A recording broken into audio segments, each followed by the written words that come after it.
if you want to keep out spam and other shit. Um,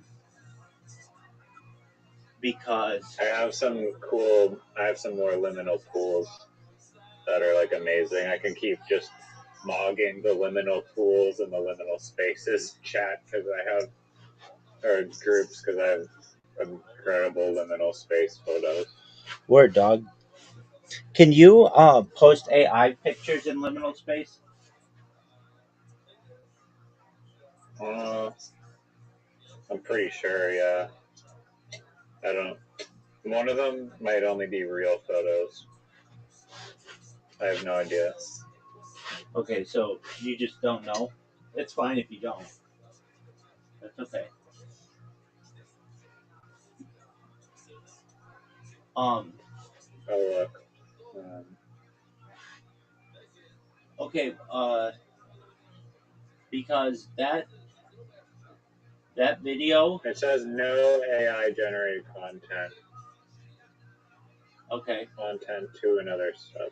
Please redirect AI generated content to another sub. Which is bullshit. Yeah, I agree, and I bet people are doing it anyway.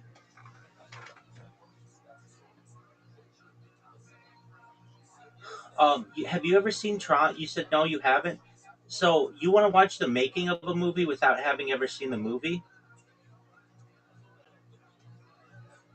Yeah. Okay. I don't. Yeah, I mean, I've seen more recent drones. Okay.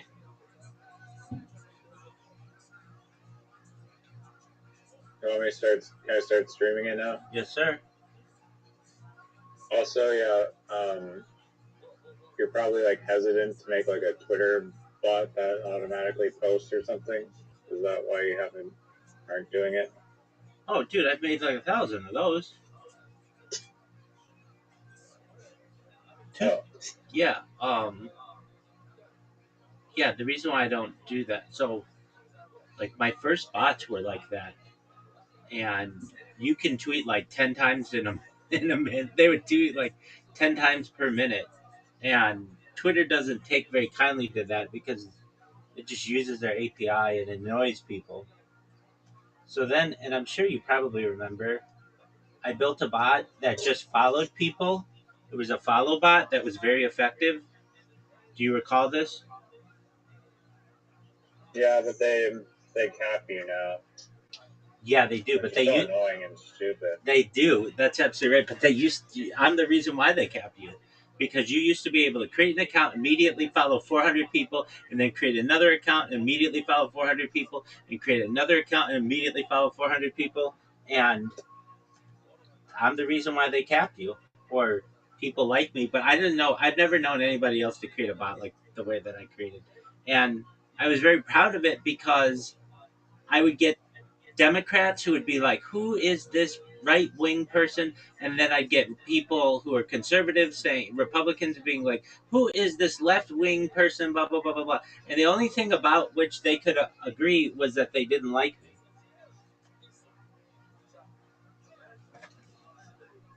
Have you tried an Instagram follow bot? Oh, I don't mess with Instagram like that because uh, they ban you right away with a follow bot. Um, they're like these companies have met people like me, and they know that like the big one that I did, what was it? The follow was it a follow bot? Or oh no, it was a like bot. It was Blue Sky. Blue Sky. Oh, that was so funny. I would make these really funny names for bot for like the bots, and then follow people. And I drove Are them you one. still doing that or no? No. I haven't done that in a long time. Basically, it was very interesting to me. I did it. I was doing it. I would get like a bunch of people to talk about me every single day, and I got a lot of joy out of it. Like what the people would say, they were very funny, and then they were endearing. They're like, "Oh, I got another follow by Rabbi Rothschild. Like, that's my fourth today." and um, and then they got some programmer or something that just straight up stopped everything, and I couldn't do anything. Like it's like somebody figured out, okay, this is how they're doing it, and so then I created an account recently, and I didn't associate it. It was just like an alt account. I didn't associate it with myself, and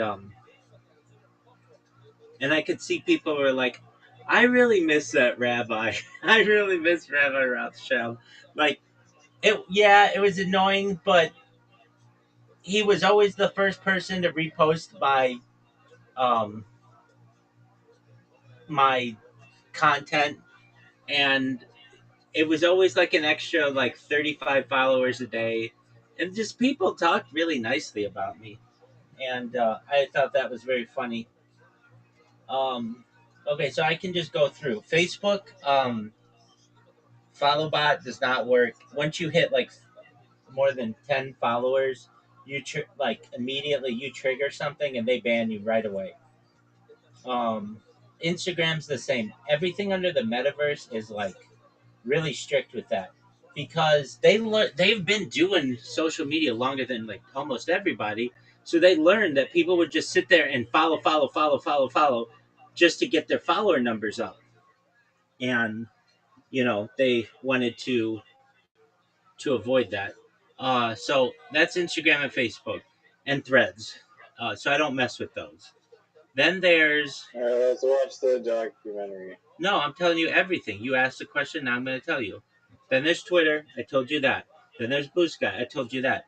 Kick is the one that they still haven't figured it out, and I spam the shit out of them. Uh, Twitch, they have a very good follow, but that like you can't follow a lot of people. You can follow like three people and then you get banned if you follow three people within like 5 minutes. Um, and I'm trying to think if there's anything else before we start. That's about it. Okay, I'm ready. Okay, it's playing. Sorry. Oh yeah, there's YouTube, and YouTube's worked on their system.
Hey, Rabbi. What up, dude? We're watching a documentary on Tron. Tron? Tron, yeah. The movie? Yeah.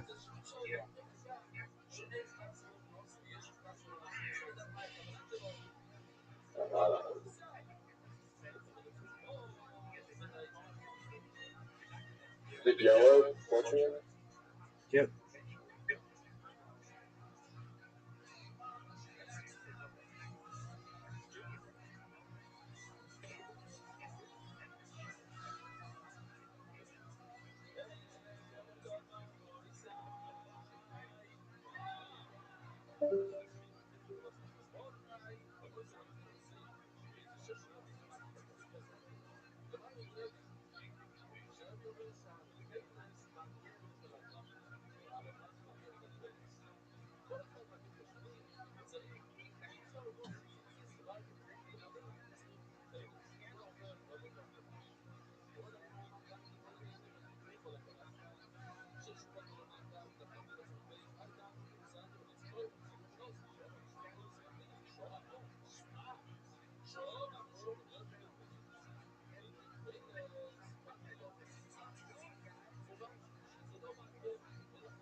Yo, dog, what was that thing with the 800-588-2300 Empire and all that?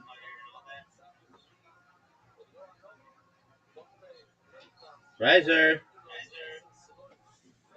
Yeah, Yo, what was that? What was that second documentary we were watching? that was a SNL documentary. Oh, okay. Why were we watching it? I didn't know it was playing. Oh, okay. Did you fall asleep or something? Was it? Yeah, was it on for an hour? It was on for a long time. Like, enough to confuse me to be like, he must have fallen asleep. Yeah, sorry about that. No worries. Um, I mean, I can't say that that Tron documentary was like the most exciting documentary ever, so I understand why you fell asleep. no, I was like, I wasn't too. It was a little too long, but maybe a little bit, but I thought it was interesting. Like I did like it. It wasn't the worst thing I've ever seen. I thought it was beautiful, from like a graphics perspective, and even though it happened 47 years, 40, like 44 years ago, or 45 years ago or so, it still looks futuristic to me, and uh, there's a lot of beauty in it, and I mean, like they were how they use computers, and like just some things that stuck out to me, which you may have heard or may not have, that it wasn't allowed to be up for the Oscars for best special effects because the Oscars at that time felt that they were cheating using computers, and um, I really think Tron probably is one of the most underrated films ever.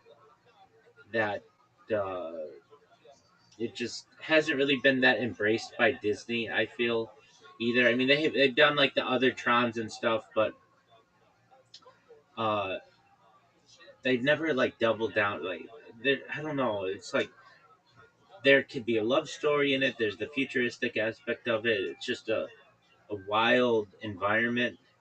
Um, I just really like that uh, the setting of it, whatever that world is, and like how there isn't a sun, and um, it's just so futuristic, but yet retro, and that's what's really beautiful about it. There's almost like a liminal space of it where like there you don't know where the backdrop ends, and um, yeah. What else did I think was interesting?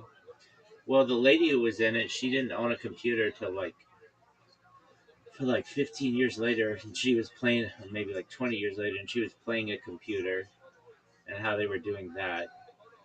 It makes me want to watch the original. Um, just how they were making all the How long graphics. Go ahead. how long after the first one did they didn't drop a sequel to that No, I think it. like for a I long think. time? I think like in the 2010s was the next one or whatever, and um, Do you think it deserved? Like, did it get very popular at the time? it was my board, but I think it was really expensive to make, and Disney, like at least from an executive point of view, they didn't want. I mean, I'm not gonna lie to you. It was before I was born, so let's just look up the answer to that question. Yo, why didn't Tron get a sequel sooner thereafter? And what was its reception? And like, isn't it like really underrated?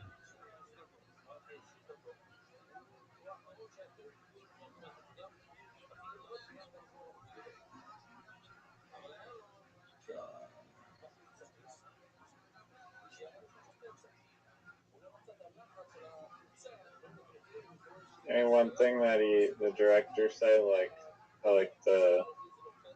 or the actors maybe we were talking about it was like they're basically like acting on like a green screen basically, and like they had to imagine where they were and what was happening in the scene, and that it was like actually challenging to do that because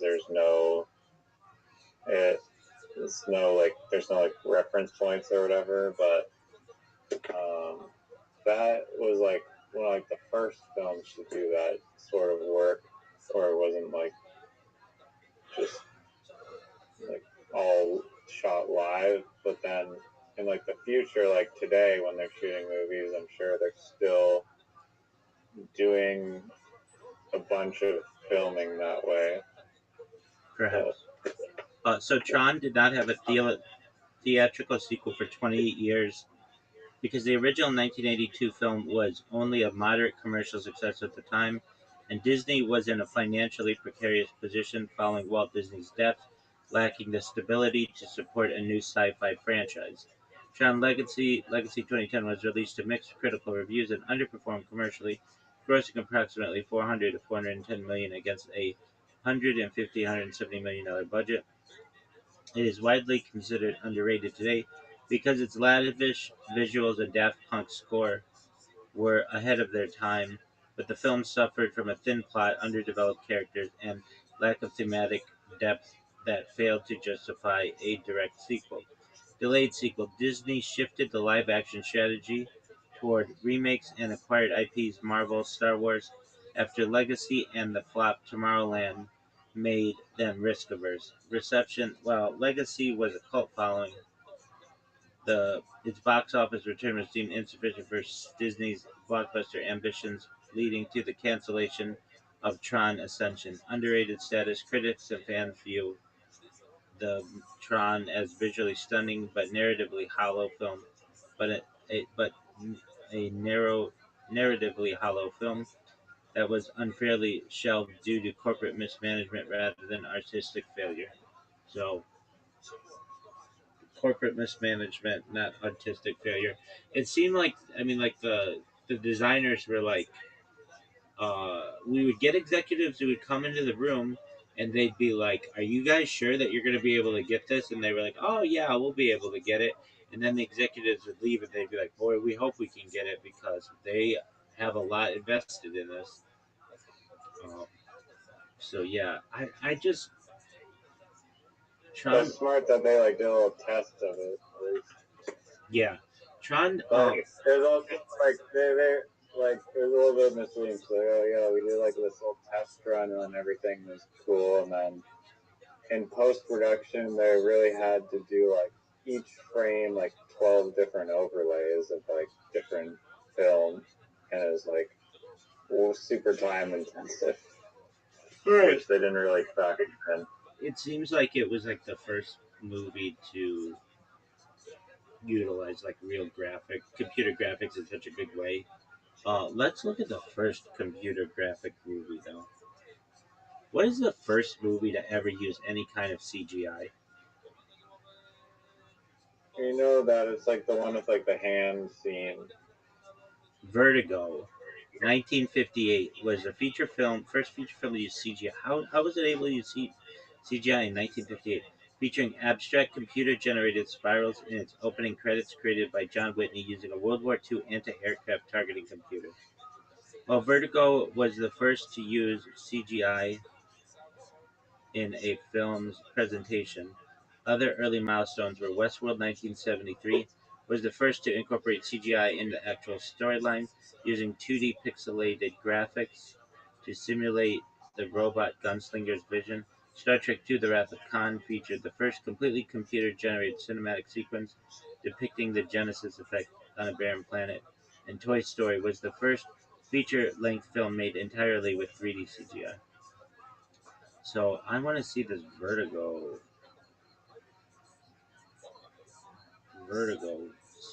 CGI Vertigo, 1958.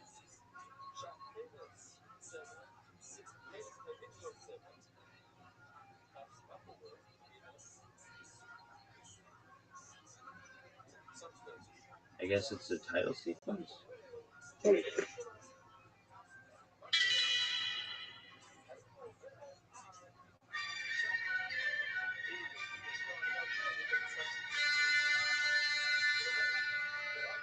Oh, okay.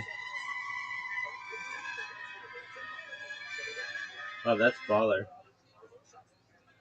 Um,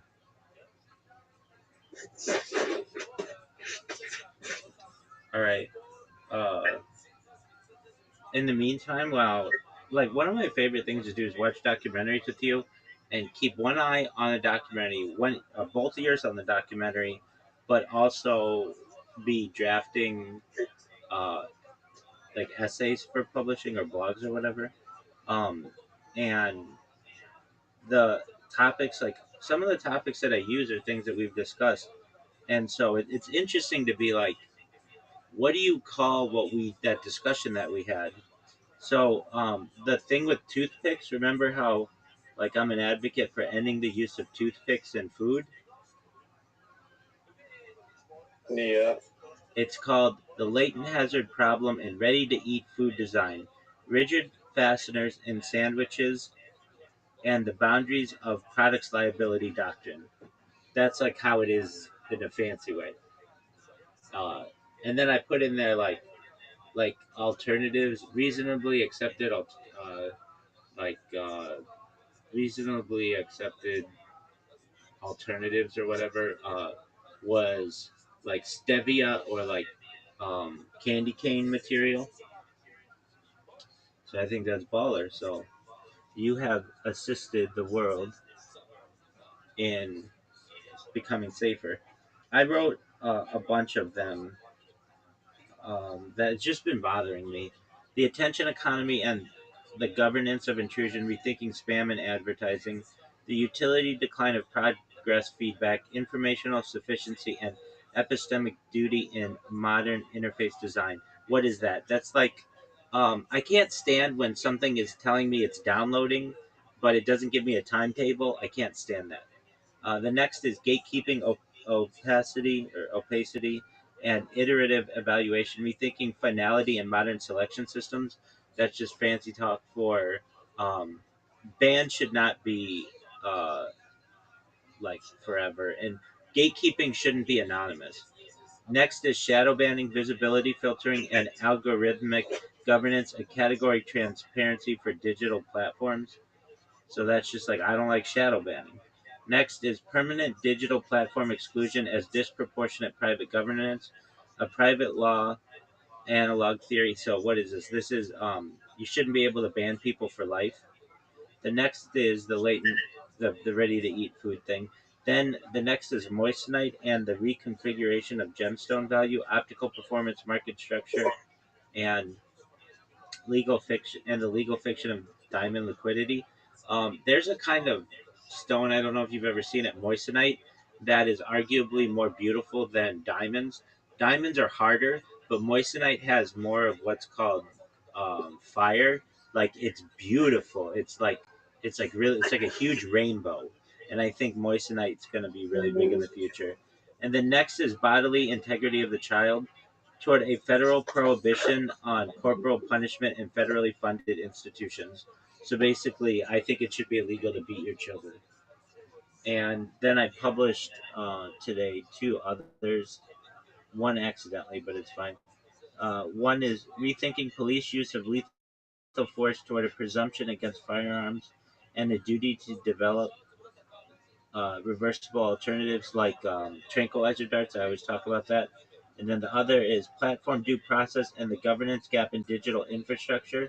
So this one's on like how YouTube and Instagram and stuff have become they've become like employers, but they're not treated as employers, and they need to be evaluated in terms of their behavioral rules and interpretation and enforcing compliance and adjudicating disputes. All that stuff's important to me. So what I do is I'll take like a subject, like the toothpick subject. I'll go to ChatGPT. I'll say make this into like a You law ask review. it to come up with the most Harvard fucking title. You know what? That's funny that you say that because I do. I say just write this like a Harvard Law Review article, and it does. That's funny that you said Harvard because that's exactly what I do. And then I take that and then I put it against Gemini, and the Gemini usually evaluates it like a 9.8 or 9.9. And then I'll take that, go back to ChatGPT, ChatGPT will say, you know what, those are really good points. Let me redo it, and then it gives me 10 out of 10. And then I take it back to Gemini, and Gemini says it's 10 out of 10, and then I publish it. I did a thing at one point where I was taking it to every single one of them and trying to get them all to say 10 out of 10, but it it ended up being like one of them would say 10 out of 10, the other one would say 10 out of 10, another one would say 9.9. So I'd go and get it changed. Then the first one would go back and say now it's 9.8, and then the other one would say it's 9.9. It was just like, dude, it's so good already that nobody's going to debate this. If you get two AI models to agree like at 9.8 or above, no human is going to be better than that. So anyway, Yeah. um, I've got that going for me, which is nice. Flawless AI arguments. 100. Well, I think it's just absolutely brilliant of writing essays that way. Yeah. Oh, I was gonna ask when you're talking about the homework thing the other day, like no homework or whatever. Yes, sir. I mean, this has been already happening, but I'm curious if it'll be like just like the way of the future, because it is better for the environment technically, but there might be some science as to why it's not. But potentially hologram technology would like solve the issues or whatever. But like just the overall idea of like all these different people are basically forced to commute to school. Yes. And we've had like computers for a while. We've had online technology for a while. And I just technically just watch like recordings or whatever. So why? And arguably, class can be more distracting depending on who you ask. So do you think that commuting to like why wouldn't it just be all digital and remote and like work from home? So you're saying, why don't we just advocate for digital learning as opposed to in-class learning? Yeah, and some people do high school and their whole school work online. It's not like people haven't done it or university. It is a thing, and I get like if you're in like if you're taking wood shop as a course, you can't really do it online if you need like specialized equipment or something. But I think Yeah, there's just yeah, I mean maybe that's a good that's probably the reason why you have to go into the first place potentially is like physical hardware that you need from the school. But there's a social aspect of school that's probably still beneficial, and the big thing is who's going to watch the kid at if they're at home. You can't have like a 7 year old just looking at a computer all day while both parents are working. So school provides like a babysitter effect that's important. I mean, I feel like the kids less likely to get into trouble at home. But then potentially, yeah, they'd skip school and then meet up. Yeah, what are you talking And about? You can't leave an 8 year old kid at home without parents and expect them to be logging into a computer and stuff. They're just gonna quickly just go and turn the TV on. well, set up cameras and a punishment system or something. I mean, even still, you can't just leave children unattended without a babysitter. It's illegal.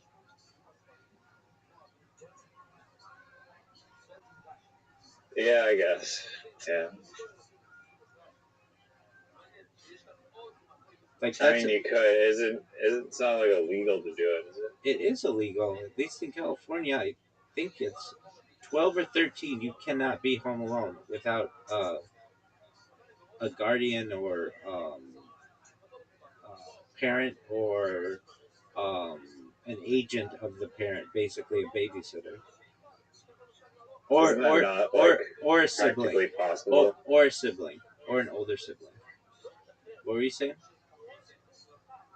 Isn't that okay? So, what do you do if you're if both parents work 9 to 5 jobs and the kid gets off school at 3?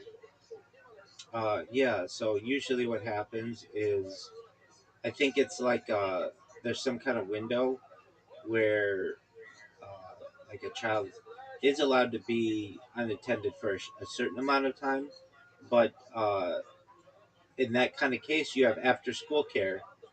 So the kid doesn't get off at 3. They go to what's called after school care, and then the after school care goes until 5. Okay. So Yeah. so the child is not allowed to be at home unattended without a parent, and so the parent works 9 to 5, gets off at maybe 5:30, and the kids got study hall or after school care, depending on their age, and then gets picked up.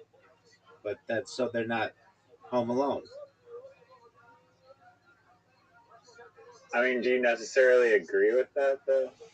You cannot have children unattended. So No, I know, but that's the rule. But do you agree with that rule? yeah, it's for the safety of the child. If not, kids are going to get into lighters and touch the burners on the stove. They're going to burn down their houses. They're going to uh, get on the computer when they're not supposed to and get on to places where they're not supposed to. Yeah, that there's a. I mean, you're basically. I know you're just raising like a question, but like, why? You're basically like, well, why are parents even necessary at all? I mean, that parents have a major role in the life of a child, in particular keeping them safe. I mean, like Okay, no, I agree if you're like super little, but if you're like 10 years old, I okay, mean, so maybe it's worse, now it and becomes you're gonna be even now more devilish or whatever. But now it some becomes subjective. Now it becomes subjective. Okay, so are some 10-year-old kids left alone fine?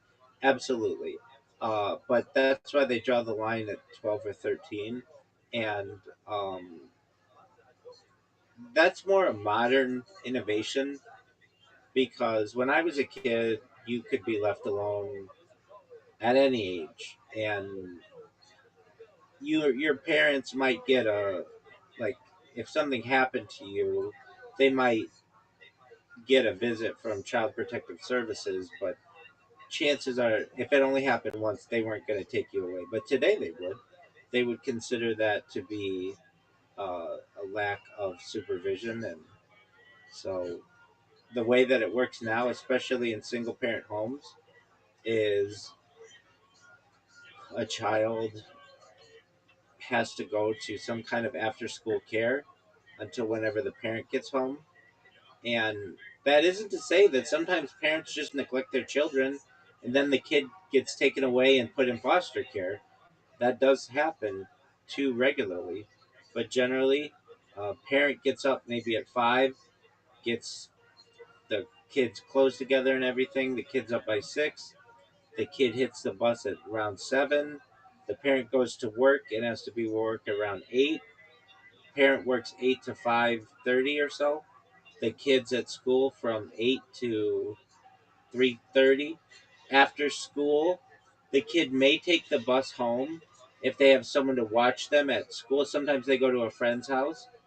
Sometimes a neighbor watches them, and that's all fine. Maybe a grandparent or sibling or something. But if there's absolutely no one who can watch them, then the child goes to some type of after school care for anywhere between 30 minutes to an hour and a half until 5 or so. And then the kid is required to generally cannot just leave. They have to be signed out by a parent or guardian or somebody.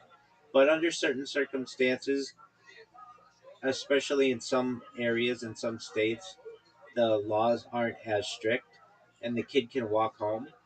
But it's becoming, police are becoming very strict on this. I saw a report of a lady who got arrested. Her kid walked like 2 blocks away or something to go get some milk, and somebody called or something and said, "Hey, there's like an 8-year-old kid walking to go get milk or something. Maybe not 8, like maybe older than that." And they went and arrested the mother. She was like, "He's just walking on the street. What's wrong with that?" And they're like, "You're not allowed to do that." And she's like, "He was gone for 15 minutes. Like, you mean I can't just have a child go get milk at the store?" And they were like, "Nope." And it made it made news. She was like in shock, and many people were too because the comments were like, "I used to go run errands for my parents and yada yada yada," and all of that. And I literally can't walk outside. yeah, well, the thing If is, you're not unsupervised under certain ages. And again, it didn't used to be like that.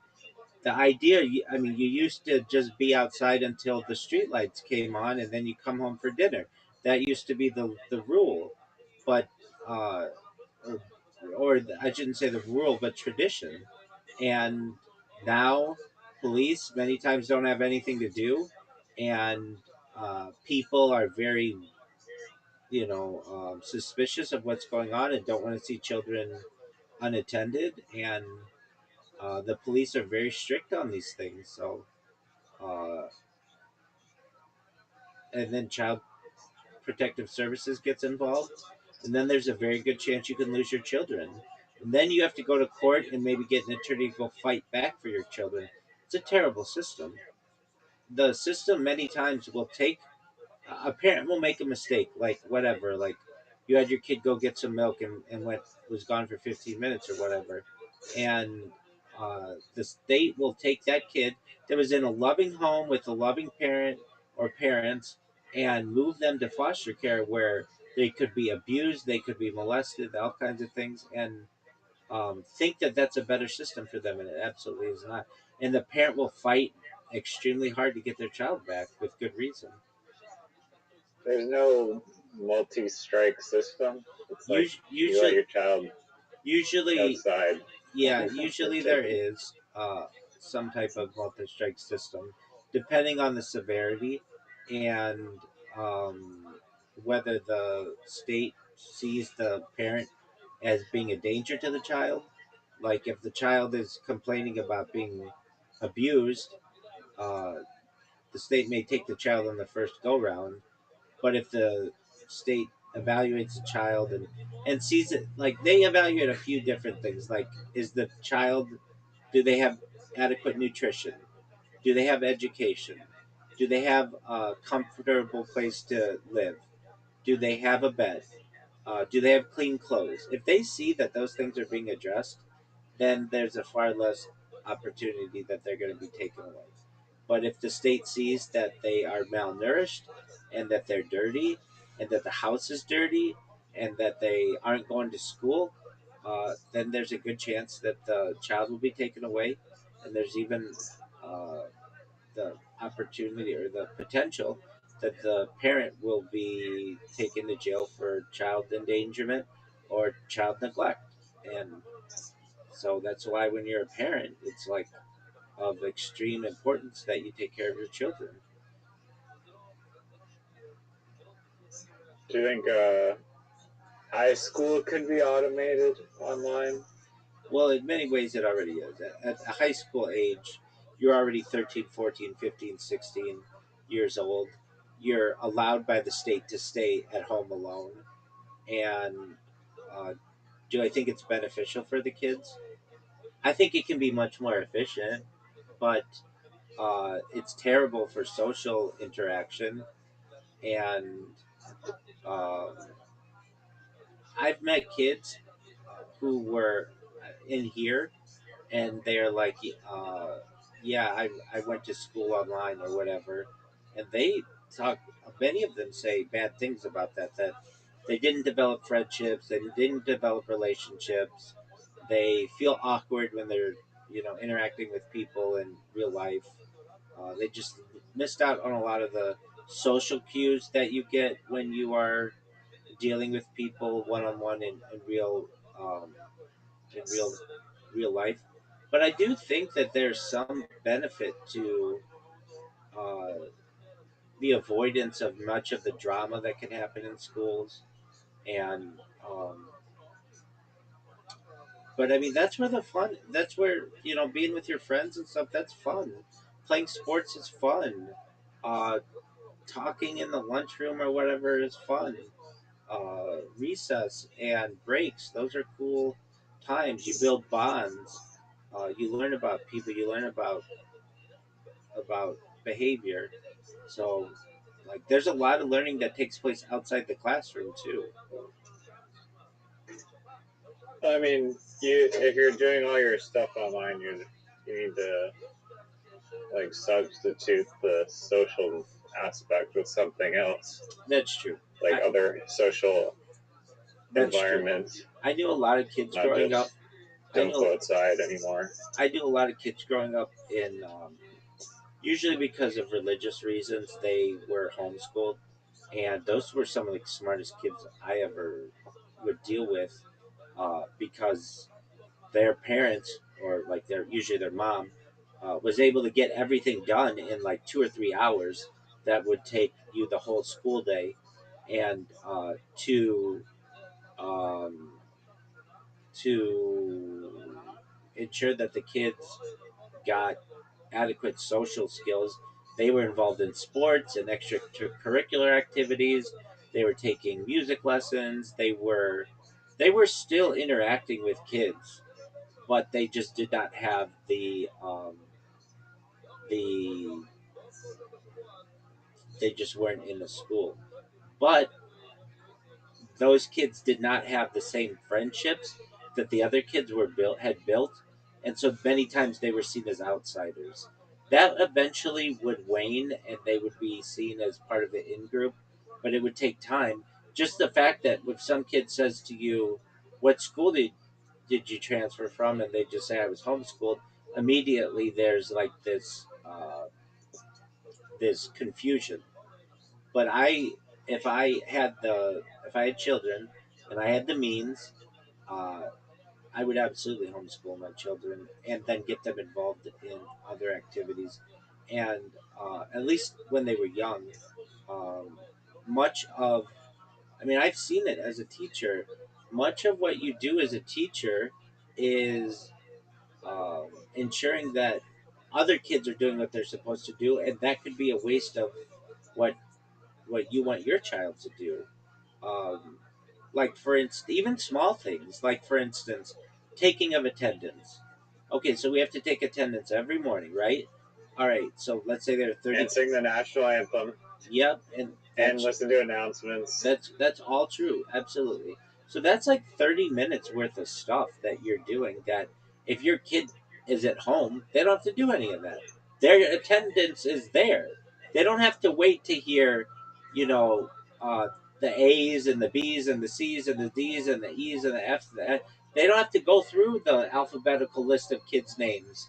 So right there, you're gaining time, and you don't have to worry. Like if a teacher is disciplining another kid, that's a waste of your kid's time.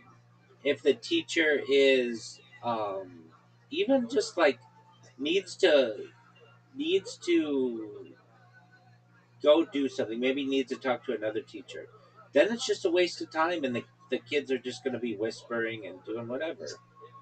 So all in all, I know for a fact I've seen a lot of kids, both boys and girls, who were homeschooled, and they were at a significant advantage in some ways, but socially and such, they needed a little bit of time to become part of the in group, and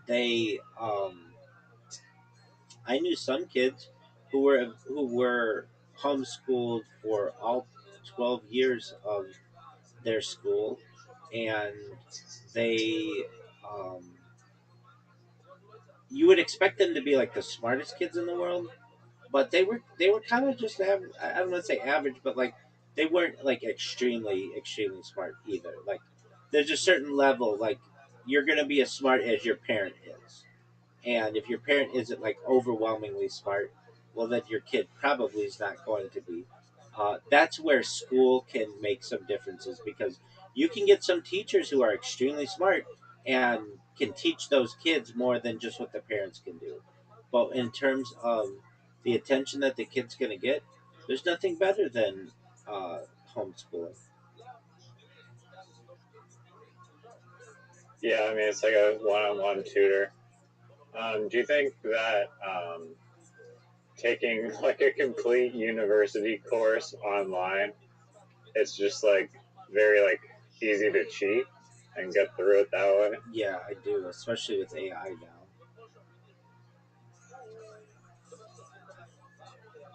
Yeah, I mean, it's like uh, a lot of things. Um,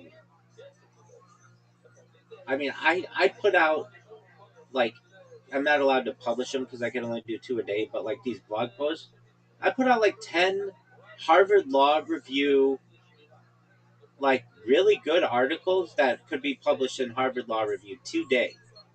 And that was in an hour of a documentary. Like, we're at a point where even the best lawyer in the world couldn't even put together one of those, let alone 10 of those. In my own way, I'm like 10 times better than the best lawyer ever in terms of what I want to write for, uh, like, legal briefs. Like, there's just no competition.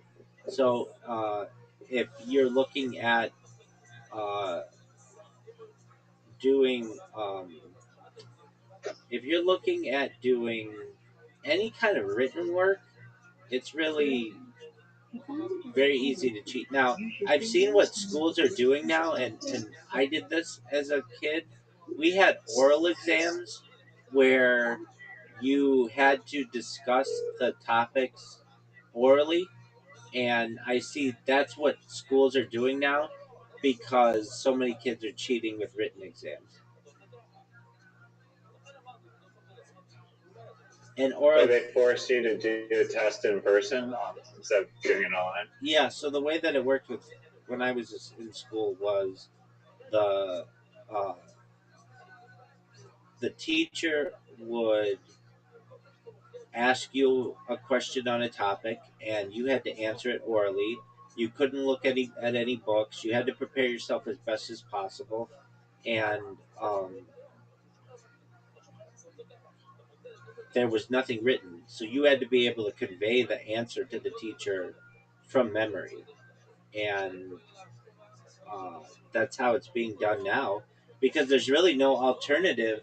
Anything that's written is like all you have to do is take the question and put it in ChatGPT, and kids realize that. So to avoid that type of cheating, teachers are now saying you have to provide the answer orally, and you'll be asked to, you know, you'll be given a test orally. And my oral exams were like an hour or two, once a year, once or twice a year, and and they were difficult. But it was like a different way that your brain had to be formed. It was like I didn't just have to learn how to write well and like do mathematics well, but I had to be able to describe the stuff to an adult, and I Yeah, couldn't look at notes or anything. I never had any of those style tests, but I I don't think I don't know what online courses or university courses are doing to stop people from cheating. Maybe some of them have. I mean, it's hard. You can't just like force everyone to like fly in from all around the world to do a written test Well, too. I can Kind of. tell you, when I took and passed the project manager exam, it's to become a uh, project management professional. I was watched on camera, and I couldn't move my eyes um, away from the camera. When I took the exam, it was during COVID, and so normally I'd have to go to like a proctored place, but they allowed you to do it online. But I had to show the camera around my room, and um, What the hell? yeah, so they had to get like a 360-degree view of my room, and if I looked anywhere but the camera, the proctor could see that and would say like keep your eyes straight on the camera. And at least with the project management exam, it's considered one of the more difficult exams um, in the industry, and um, in just all of computer science and management. And it one of the reasons why it's so difficult is because to become a certified project management professional, once you're certified, you're not allowed to discuss the format of the exam, like in specifics. Like you can't be like, oh, the questions were like this. You're not allowed to do that to ensure that the test maintains its difficulty. and uh, the questions are like unlike anything I've ever seen before. But the thing was, all the preparation materials, uh, they were they weren't like, hey, take a how would I say it? Like a here is a here's a practice exam. There aren't practice exams because the PMI Project Management Institute is really strict about what can be published about the test. It's all because they want to like limit the amount of project management professionals that there are, and not to say that they don't want more of them, but they just want to make sure that someone just doesn't learn how to take the test really well and is able to pass the exam. They want to make sure that people follow the correct procedure, and um, I I was mean, they teach you everything you need to know though to pass it. no, they didn't. That was the interesting thing. I even took the courses from like the his name's Cornelius Fisher. He's like the president of the Project Management Institute, and I would listen to his courses uh, for like a whole year, and that was okay. But the thing that was best was there was a software that I got, and this software uh, had like 1,600 questions or something that were similar but not exactly what the project management exam had, and uh, this and I just would drill myself on those questions. And even though when I took the project management exam, uh, when I took it, the questions were different. I understood because I had just taken the practice exam so many times. Like it wasn't even a practice exam, but it was like practice questions so much that I was able to pass it. So like to give an example of what the question is, like to for any project, there's a 56 step process, basically, and it changes like according to the like newest, most recent iteration. It's like 56, but like prior to that, it was like 51 or something like that. So there's everything from like scope to close, like basically like the scope of the project to the close of the project, and the questions would be something like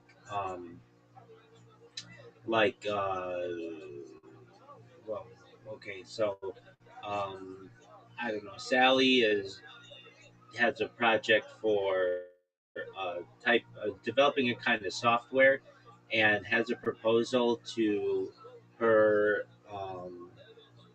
her constituency.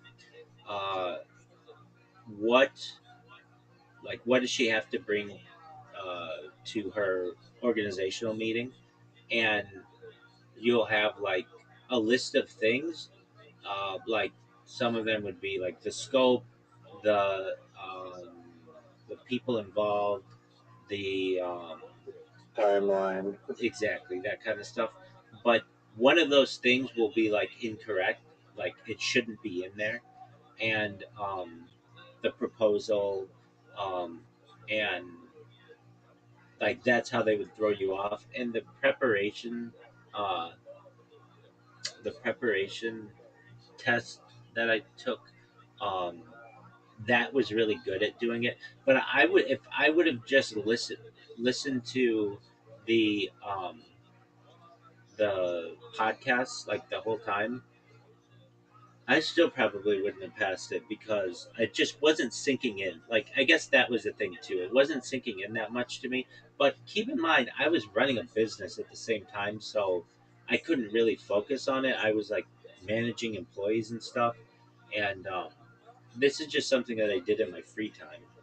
Uh, and then another aspect of it, which was a huge thing, was the math element of it.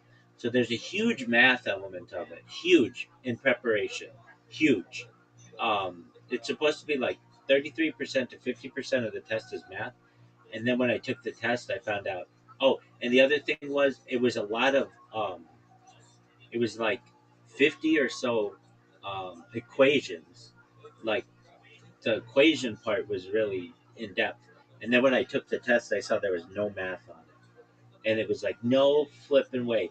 These guys just bluffed the math part of it. Now, apparently there used to be a math portion of it, but at least on the version that I got, there was no math. And so it was like, Damn.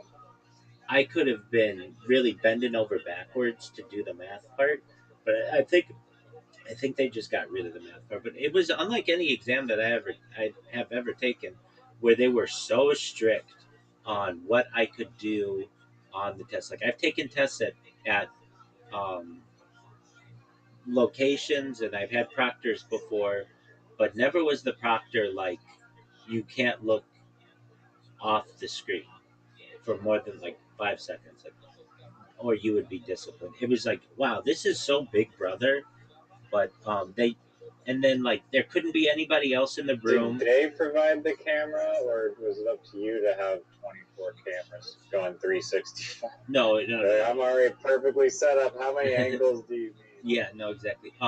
I can tell you this: I had televisions, and they told me I had to cover up the televisions, so I had to put towels over my televisions, and any other monitor that was there. So, but yeah, it was just a What if cat. you put what if you had like a phone behind your camera or something? Yeah, I mean, you could do that, but I mean, how are you going to move it? Also, Or your just like giant like notes behind the camera. yeah, I had to cover. I had something like that, not to cheat, but I had some kind of like document, and they said I had to cover that. Like they were really thorough.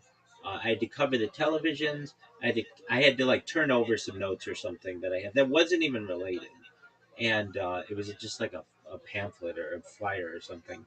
Um, and what else? My hands had to be in sight. That was one. Your hands couldn't be like anywhere but the keyboard. They had to be seen the whole time. They were checking your mouth, your face gestures, and they basically just Were they hide. looking at the screen Oh yeah, yeah, or yeah, like and the the whole TV? screen is recorded as well. Yeah, so every aspect of the screen is recorded, and uh, Uh, and you is there any way to cheat rather than rigging yourself, like looking at the screen, doing the test, and clicking the buttons, and then hijacking the feed and injecting that feed onto it? yeah. Oh, another thing, they checked your ears for earpieces. Um, yeah, there you could cheat the way that I thought you could do it at the time. What, but this didn't really exist because I passed the exam like 6 years ago. But you could have like meta glasses, but I'm sure they're on to that now as well. That was another thing too. I think I had contacts in at the time, but maybe I didn't. And they said, I don't think they. I think I did have glasses on, and they made me take my glasses off and show them to the camera like they were normal glasses, and they weren't. They weren't like Google Lens glasses or anything. I do kind of remember that, but how could you do it? Um, yeah, I was trying to think. Um, the and How then did they check for your earpiece? They asked you to chuck your ear you, in front of the camera. you had to turn right to left, and they had to see your earlobes or your ear canal. Um, but they do make really small pieces, earpieces and stuff that you could use, I guess. But that wouldn't really help you that much. Are they listening or only like watching? No, Do they have the sound? microphone's on too. Yeah, so you can't have Okay. anybody else there, and if you if you talk with anybody, then then the test ends, and at least the PMI Project Management Institute says that you can only take the test like 3 times in 16 months or so, or 18 months or something like. Um, and if you have like an internet outage, the test ends as well. Like even just briefly. So like let's just say your internet disconnects just for a second, you're done. Um, that's why they say you can take the test at a proctored location as well, and you have to pay for it. I mean, it's not like overly expensive, but it's hundreds of dollars because you have to pay for all these people. I'm trying to think of what else. I was trying to think how I could cheat at the time, um, or how someone could do it, because it was like, wow, if you're going to go through all of these requirements, I wonder if it is possible. Yeah, I remember. The idea was to have a camera that's like a hidden camera behind you, or like in your clothing or something, so that it can see the screen, and then you could have a device.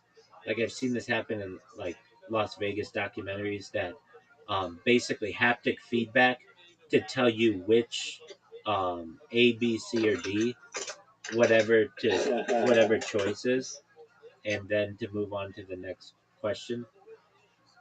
But that's about the only I way. mean, right now it'd be possible with like machine learning and stuff, but decoding text from like a tiny, shitty, like little spy camera might be difficult back That's then. that's true.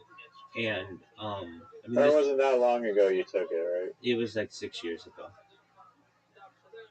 So Okay. so all the tech. I mean, we didn't have large language models, so that would be new.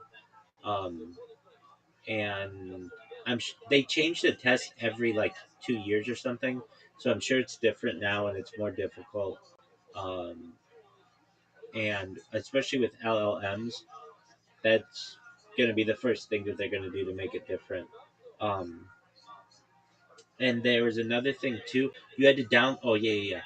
I had to buy a whole new computer to take this test, um, because you had to download a certain software. And at the time, the I just had like Chromebooks, and I did not have. You couldn't install the software just like on a browser or anything. So I had to buy a special computer just to take this test.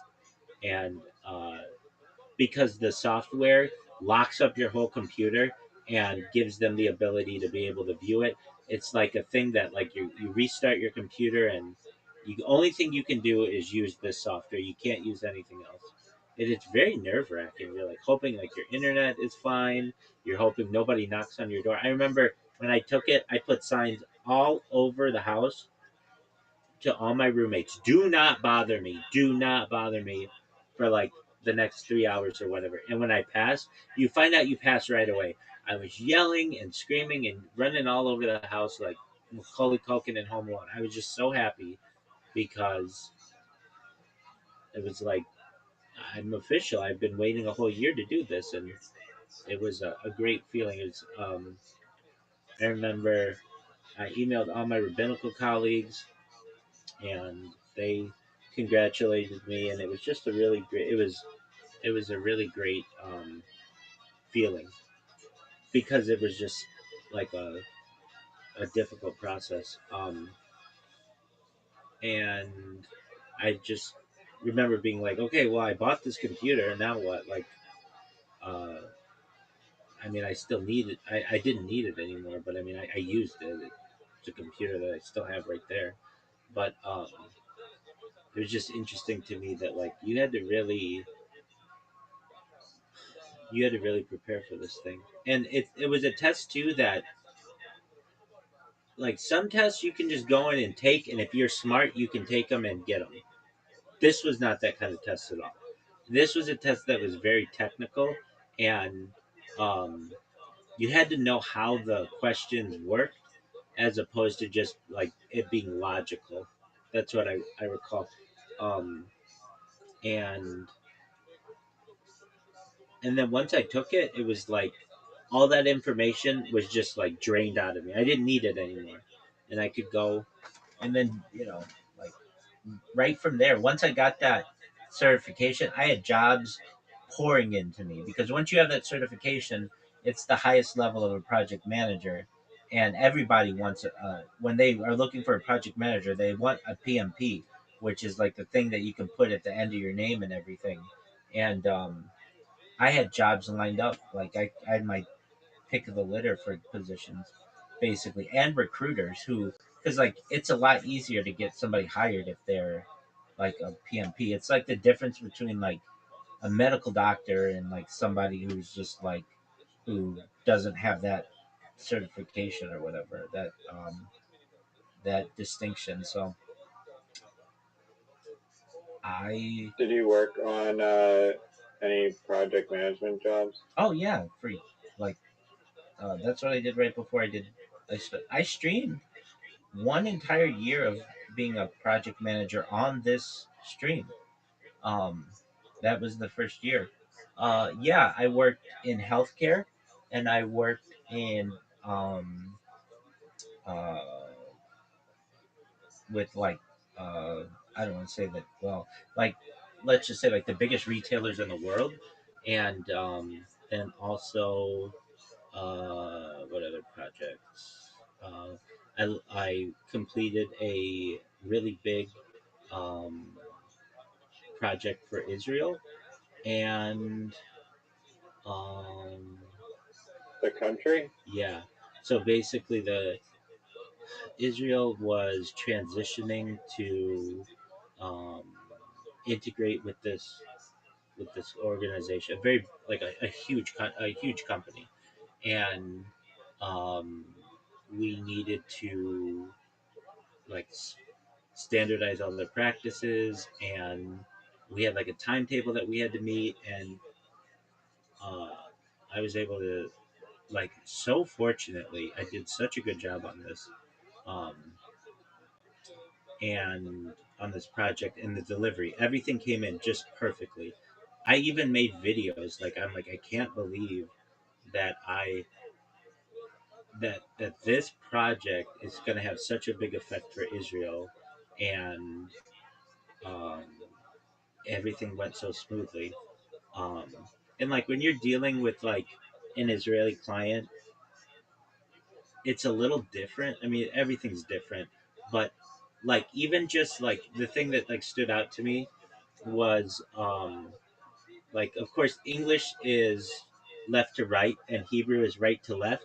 And when you're like copying and pasting things in Excel, you have to be really delicate about that because um, it'll throw things off. And so I was able to use my Hebrew knowledge to ensure that like I could keep the project organized, especially in Excel, because like as a what I was as a Scrum Master, basically, in addition to project manager, someone who would help lead the development team. And oh fuck, um, just one moment. And um, fuck.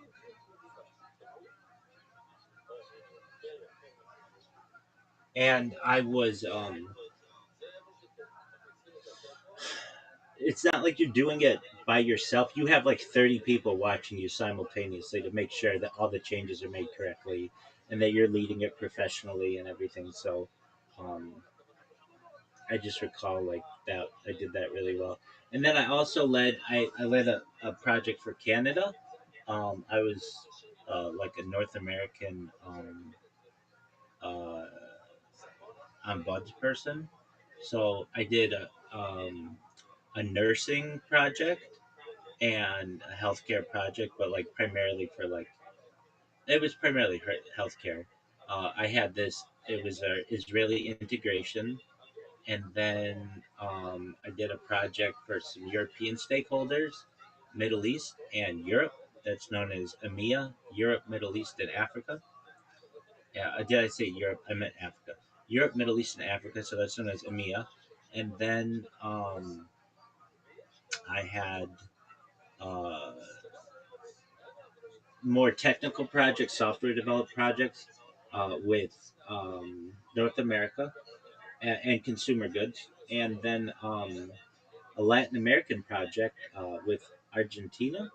And I would do all of this from like 3 in the morning until like noon, and then I'd go hit golf balls all day. That's the first year of my streaming. That's how I got into streaming.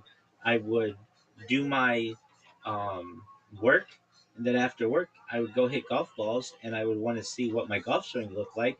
I never had the opportunity to do that, and I would make jokes to myself on the just because I'd slice the ball or hook the ball or top the ball or whatever. And I thought my future family might think these are cool videos. I'd go home, I'd upload that, and then eventually it just took too long to upload. And I figured, you know what, I'm already on camera for like 8 hours for work, and then my synagogue schedule and synagogue classes already went online for at least a couple hours a week and every day, because like I would still go to synagogue in attendance, but we couldn't have like uh, the normal amount of people there because of 6 feet and all of the protocols and everything. And then I just figured, you know what, um, I'm already like on camera so much, and I went from being someone who was I don't want to say shy of being on camera, but just uncomfortable being on camera all the time or like for long periods of time to that. Uh, I shouldn't say that. I've been like I've worked in financial institutions like as a teller, and I would be on camera for 8 hours, but it's different. It's different when it's like somebody's watching you live. Like being a teller, I would be on camera, but it was only if they had to evaluate what I was doing to make sure I wasn't making a mistake or something. Would somebody actually view the tapes?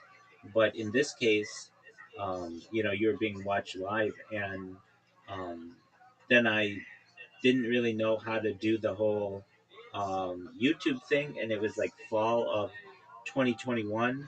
I started summer 2021. I got a bunch of GoPros, and then I would just GoPro my whole life, even sleeping. But I did a lot of IRL streaming or IRL like home videos or whatever of like all the touristy places of LA, and I wanted like archives of those, and then um, I uh, would upload all that, and it was just taking too long. And frankly, I was getting throttled by all of the uploading that I was doing. That I figured, okay, there's got to be a better way. So I guess that's why people stream. And then fall of 2021, I started streaming, and then I got a different contract, a higher contract for more money at the same organization. It was essentially a promotion, and they had proposed to offer me a full time position, but I was going to have to move to Georgia, and I didn't want to have to do that. And I had made, I was making 6 figures, and I was comfortable with it. I did that for another year and had enough savings that I figured, okay, I'll be able to not necessarily retire, but work as a contractor as I need. If I ever need money, I can just do little jobs here and there and be comfortable with that, so long as I don't, uh, so long as I limit my spending. And then I was able to do that, but there were just some other aspects that I really had to cut some things, like a car, like insurance. Well, like I still have insurance, but like car insurance, because I just wasn't using the vehicle, and then like what every now and then I'll do some contract work for somebody, but that's only when they really come to me. I mean, I know what my budget is every month, and if I stay within my budget, I'm okay. And I have uh, all the finances that I have to thank for the project management professional exam. It's something that was really great for me, and it took me from being just like a project manager. Anybody can really say they're a project manager, but that was immediately I was making like hundreds of thousands of dollars a year. And when you do that, um, it's like life. In my way, it was like life changing money. So the the PMI, anybody who is watching or if they hear this, and you don't know what you're doing with your life, go be a project management professional immediately. The base salaries are like $180,000. Oh damn, that's baller. Yeah, exactly. That's a lot of money. And that's base. Like a normal project management professional might make like or a normal project manager might make like 100, sometimes 80, just like depending what you, maybe lower 40. It depends, like anybody can do that. But once you get that PMI certification, you're it's probably closer to $200,000 now. um and uh like my contracts were more than that, and um that's how I've been able to do this, like by making a lot of money and just not blowing it. Damn. Baller. Word dog. Uh, do you think how how close would you be to passing the bar exam if you had to just take it out of like the blue? I would have to study for it. Anybody would, but I would be in the top 1% of people right now to be able to do it. What do you mean? Um, so I'm talking like the California bar exam. Uh, we have anywhere between 3 and 5,000 people in California a year who do what's called reading toward the bar, where law de- they don't have a law degree, but they um, learn under the tutelage of an attorney. That's what Kim Kardashian's trying to do, and basically, with enough experience, you're eligible to take the bar exam. And I have a lot of law experience. Many of my rabbinical colleagues are lawyers. A lot of my yeshiva, my Jewish learning is in law, and so with that combined, I would be in the top 1% of candidates to take the bar exam. I have a lot of friends who are lawyers, and um, I certainly considered being a practicing attorney, but they don't make as much as I make in tech, or didn't. I mean, many of them don't even make $100,000. It's not what it once was. The California legal market has become extremely saturated, and that's why only 50% of California lawyers actually practice law. No, it's not. Word dog. I thought I thought there. I mean, you can make a lot of money. Like my uncle has been the NHL hockey league, right? Of He works course. for the NHL Hockey Players Association, NFL or and he makes like NHLPA. yeah, he makes like crazy amounts of money. Right. But No, no doubt. And if you're a partner in a law firm, you have the opportunity to make millions of dollars, but that's just not the norm. And the hours are really right, long. It's extremely corrupt. Um, so, and what the not shop, as chill. You can like work from home, right? streaming. Well, yeah, exactly. And um, a law degree is really expensive. You're looking at hundreds of thousands of dollars for that. And it was just, to me, I could make probably like 60% more in tech than what I would in law without nearly the amount of hours. So I was more attracted to tech, at least uh, once I hit my 30s or so. And I have thought, like I'm writing a lot of these blogs that are very law based, and I thought in the future maybe to perhaps pursue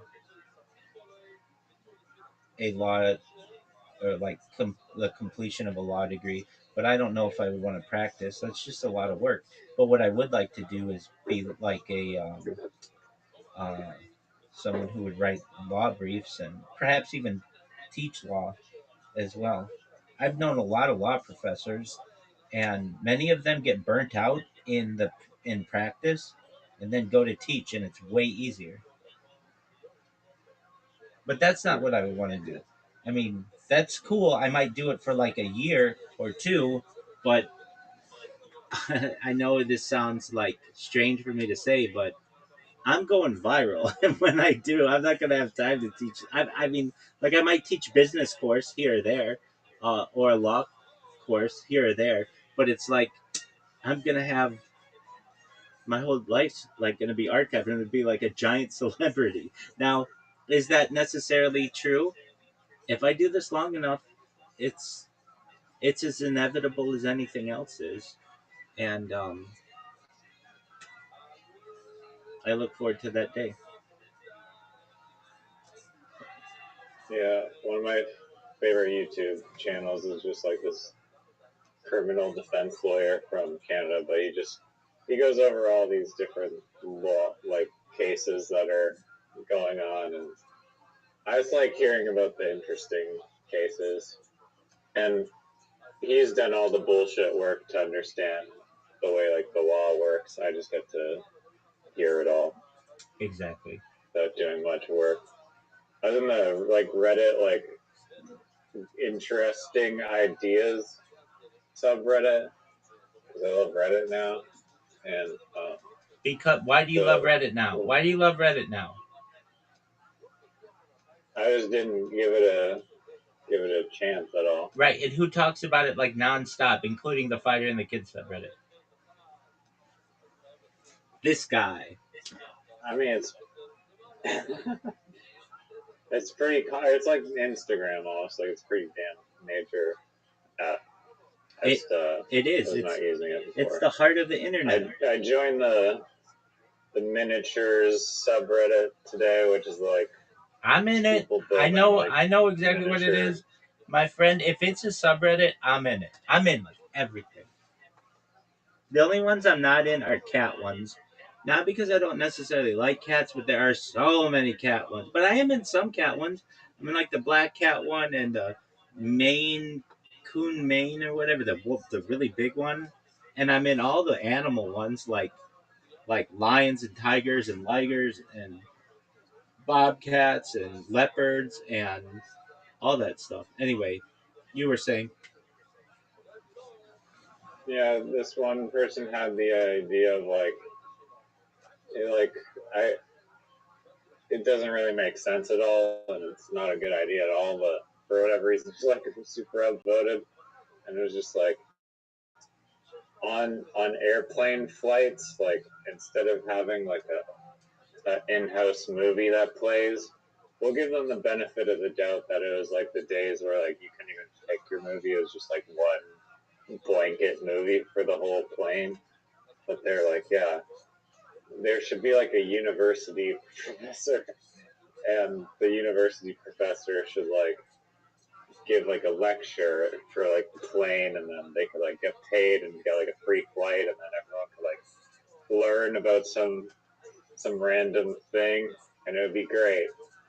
And I mean, it's not a bad alternative versus just like a random movie that sucks. If you have like an actual incredible speaker, and the flight's not like 4 hours long, but maybe you could have four different amazing guest speakers or something. So maybe there is some idea there, but with like modern technology, like anyone can go on their phones and just watch like whatever university lecture they want to, and they don't need or do whatever they want to play. If they want to play Wordle or Literati, they can do that. But Yeah, just I mean, you're gonna have people if in that situation, people just aren't like it's not realistic. Let's say you have somebody who's like, "Hey, I want to teach a political science class." Everybody's got a different opinion, and so you're gonna get some people who are like, "I'm gonna sit here and filibuster it. I'm going to scream about communism the whole time because I don't like what this person is teaching. Like, and most people are Well, just maybe it wouldn't be like a politically charged one like that. okay. So let's It'd say, be on like but everything becomes politically charged. Let's talk about like nuclear energy. You have a nuclear physicist there who's like, I'm going to teach about nuclear energy. And somebody's like, I don't like nuclear energy because it's dangerous. And someone else is going to be like, well, France uses 66% of their energy is nuclear energy. It's relatively safe. And then somebody, you know what I mean? Like, okay, so not nuclear energy. So what about like math? You're gonna get somebody who's like, I don't no, like well, it. wait. Well, with like the nuclear energy thing, it's like it's much more acceptable nowadays, and people are. It's not like the early days of nuclear where all these like horrible accidents come. And what if you have But I somebody? get what you're saying. I guess. What if you have somebody who's like, my family grew up next to a nuclear energy plant, and they have two heads.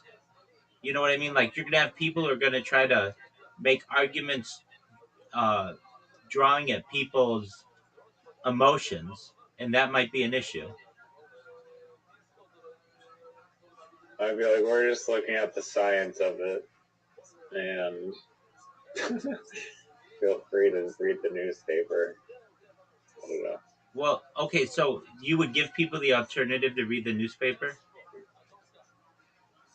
Yeah, you get to listen to the lecture, or you can do the crosswords and Sudoku in the newspaper and read the newspaper.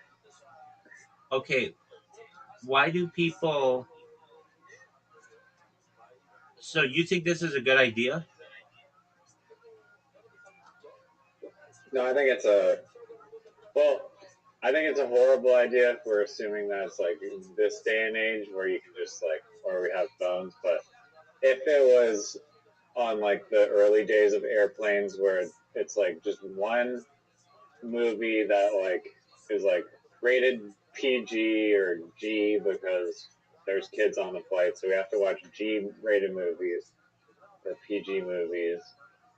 It's either that and maybe like 10% of the plane is gonna watch the movie. The other 10% doesn't give a shit.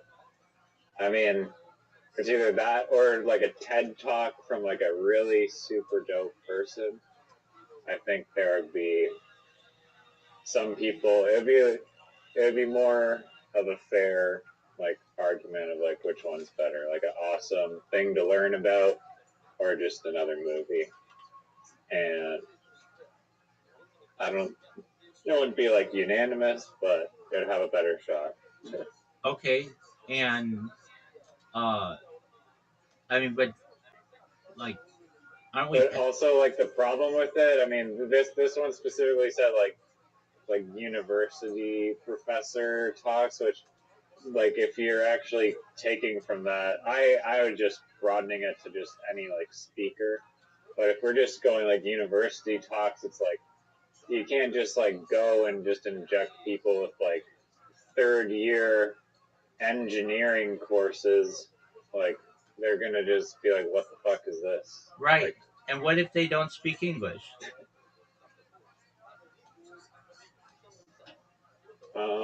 well then they're not gonna understand the movie in English either. They could have subtitles for whatever language they have. I don't think that was available on the flights to choose subtitles. I think it was just like you're getting this. Everyone has the same screen. Oh yeah. You're talking back in the day when it was in the front. Yeah. Um. Yeah. So that's true. Okay, but I mean, they can still appreciate like the beauty of a movie. Like I can not watch a like I can not know a language to a movie, but still, it's a distraction to everything else, even if I don't understand it. And I understand other people are watching it. It's just uh, more, If I was in a flight in Japan and then if my options are, I mean, I don't have the options, but there's either, I know going in the flight, there's going to be a movie in Japanese, I don't understand at all, or there's going to be some guy speaking in Japanese that I don't understand at all. I'm not going to be mad that I'm in Japan and like the fucking movies in Japanese. I would rather have the movie than the um. I would rather watch the movie than have some native Japanese speaker. Wouldn't you? I mean, there's some visual stimulus there. Yeah, Here's an idea. exactly. Why didn't people just be like, I don't want to watch the movie and just vote for like silence? Like, don't you think like that's like more like way more neutral to please everyone than just injecting a movie that only a fraction of people want to watch? Well, a lot of people did. They just went to sleep while the movie was playing.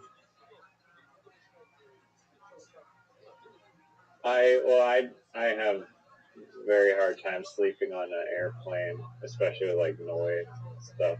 Like I'm not like you. You can just pass out with like Till Tony blasting and like the lights. Where did your sleep mask go? What happened to your damn sleep mask? Dog, it's right here, my man. It's literally right here. I haven't seen you wear it. Yeah, because the elastic, I've stretched it out, and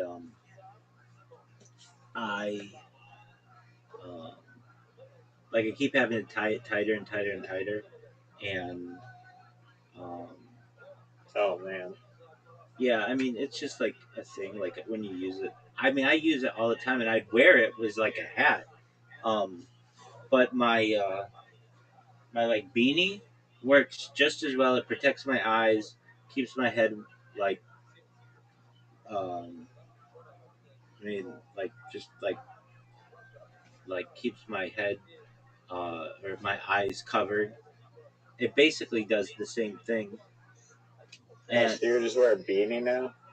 yeah, I never thought I would, but I just take it and I put it over my eyes like this, and it works just as well. And also the sleep mask, I would find that it like would get pulled down sometimes, not regularly, but sometimes, and let in light, and the beanie does not so much. Like basically, the beanie has to totally come off, and it does every night. It comes off every morning. I awake, and I don't have it on my head anymore, and I gotta go find it in my pillows or whatever. But um, yeah, I'm not saying I don't wear my sleep mask anymore. I do, but the elastic on it just kept getting stretched out and more stretched out, and so I had to put like a little knot in it, and um, I still love it though. It's the most famous sleep mask in the world. Okay. Yeah, I just didn't know. Did not know that. It's literally right here in case I need it. Just beanie now. No, not always. I wear the sleep mask too, but the beanie kind of is more efficient for me because it's like it covers my eyes better. Right. Like a sleep mask. If I like toss and turn a little bit, it'll pull down on my face or pull up on my face. The beanie does as well, but the beanie's a little tighter.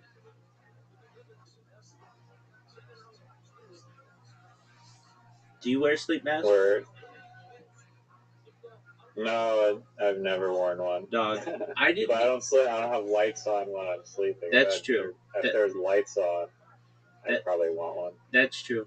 My grandma would wear one, and I knew this really hot girl who, back in the day, this is like 15 years ago. Um, we would like Skype with each other, even though like we were both in Orange County.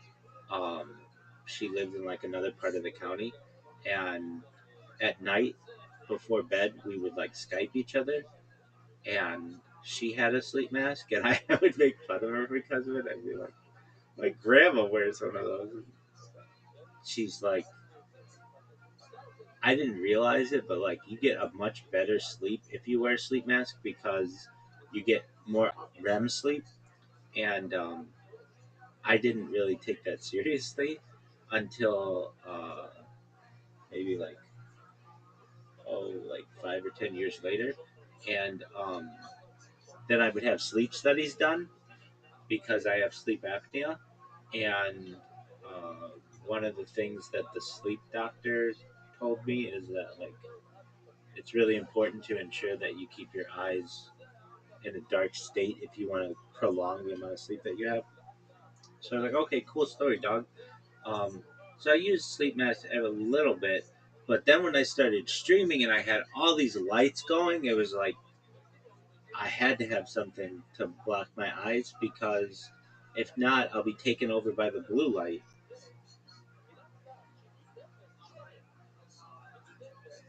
Yeah, mandatory shield. Mandatory shield is right. All right, my friend. Speaking of sleep and sleep masks, it's about that time. It's 11:57. All right. What's on the agenda for tomorrow? Uh, was that SNL documentary any good? Did you No, actually watch, I listen to didn't. it, I or didn't. watch it? It was fine, but it wasn't anything to write home about. It was okay. Um, um, okay, my pick is we try to watch Michael if it's available, or Air if it's not available. All right. Sounds good. Excellent. Sweet dreams, big dog. Take care, friend. Silence on the plane is the best option. Silence on the plane is the best option. I'm in agreement with you. Have everybody do what they want to do, but listen to a Walkman or a an iPod or an iPhone or whatever. Like back in the day, it was a Walkman, then an iPod, then an iPhone. Definitely. All right. Take Peace. care. Peace.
for a while now. For almost half of it, yeah. Now, what do you think about the fact that she has written and performed and you've been in every week? I think I'm in awe of it, and I think like joke is good. I really like the punchline of that. Her you felt her breath of her laugh because it's so specific, and it just felt. You just told it like you were amused yourself, and you just said it, and you didn't seem nervous or outside of yourself, you know, and that's just so impressive. It just happened, and you're always thinking about it, and that's 60% of it is just always thinking about it. Kim, you nailed it. The other 40 is maps. You killed it. You did another great minute. Thank you. And I'm going to bring you back up in just a second, but that's your time for now. Thank you. Guys, to introduce your second regular, you'll never believe it. The one and only Bruce Butler, ladies and gentlemen. Holy shit! When did he get here? Introducing the other regular, hailing from the Valley of LA. Also from the Kill Tony podcast, Dysentery, and Tuesday Snacks. She has graced this very stage talking about corn on the cob, holder thingies, briefcases, and pens with the racers.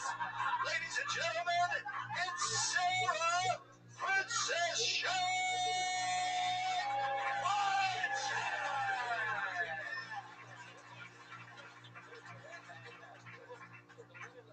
Wow. Just wasn't expecting such a grand intro, but you know, we adjust.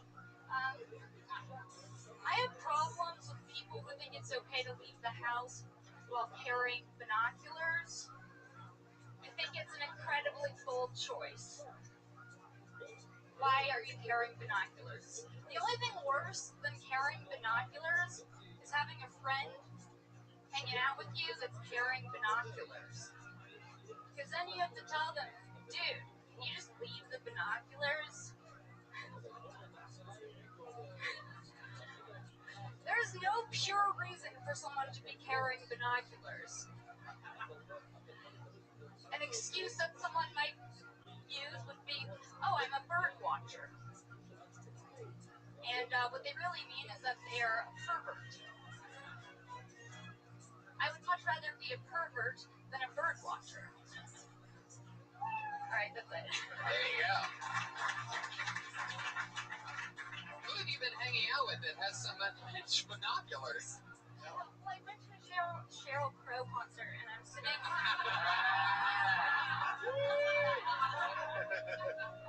I guess we just found out what part should be added to that joke. Thanks, guys. I went to a Sheryl Crow concert and I was sitting in the nosebleeds.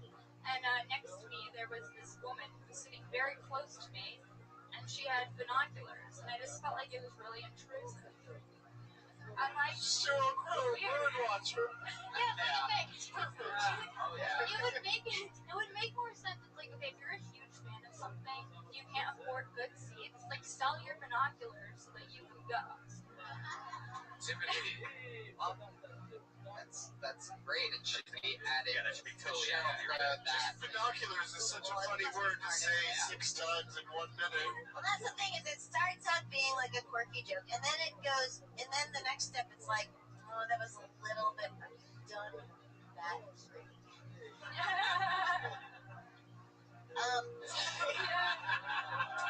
You know I have a sound problem.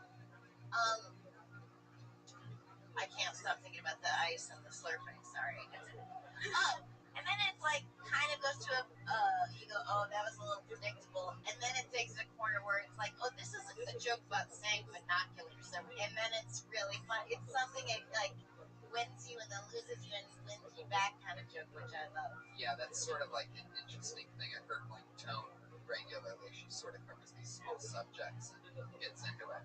Because it says something about her, or things that thought, like the root of it might be like, well, should I have binoculars? But it's like, that is kind of a funny, like, bully mentality, and I mean that kind of a funny way. No, I like just going like, shit, binoculars, fuck that, that's so silly. Yeah. Doug, Yo, anything else for Sarah? she's done a great job all this time. It's amazing. Always with the small subjects, but for a whole minute. Point of view. Very important. So fun. It's been an incredible 2 years of Kim and Sarah Weinstein. Kim, come back up here. I have a special gift for you two. These are the two lineups from the original room for tonight and for every single Monday after this. They are the two newest regulars on the Friends and Family list, getting a set in the original room every single week from here on out. And you two can take those. Boom. Pretty much pound for pound the hardest lineup to get on in the entire world. And they just did it. It's been so much fun watching you two go from people that just said and ooh and ah and look down on the bottom of the stage to killing every single week. So thank you so much, and thank you for everything. You guys have been amazing. Good luck. Have fun. Thank you, That's guys. Princess Shank and Kimberly Congdon, everybody. And they're on Twitter and Instagram at Princess Shank and Kimberly Congdon. They have been doing brand new minutes, writing and performing them every single week since the beginning of the show. Yeah, get those titty shirts and those binocular shirts available now. So you might be wondering, Tony, you just moved your two new regulars on to the bigger, more important show in the room every Monday. What happens now? What are you going to do? Well, how about this? We have two brand new regulars that are going to be writing and performing a brand new minute every single week from now on, and you are the first audience to ever see them. Regulars? New regulars. I can't believe it. I can't believe it. Why would I bring them up when I could just have somebody else do it? How about the one and only Bruce Rabbi?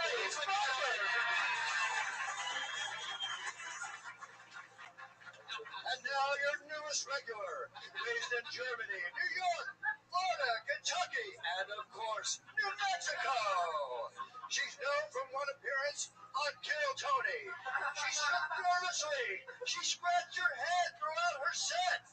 And now, her first regular appearance ever. Presenting for the first time as she walks down the aisle of Kill Tony, Melissa, you have to let it linger as linger.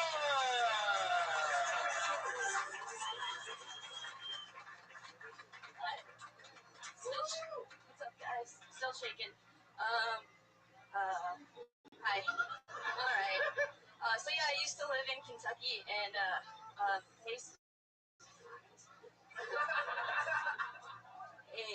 Facebook still makes fun of me for it. Kentucky thing. You know that soulmate app thing where it's supposed to tell you who your soulmate is. It kept giving me my uncle.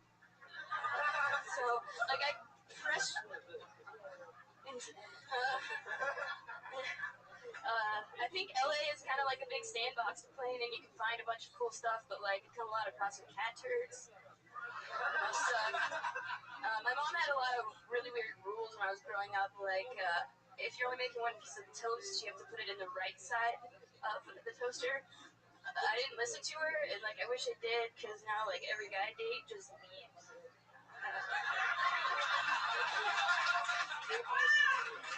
Wow!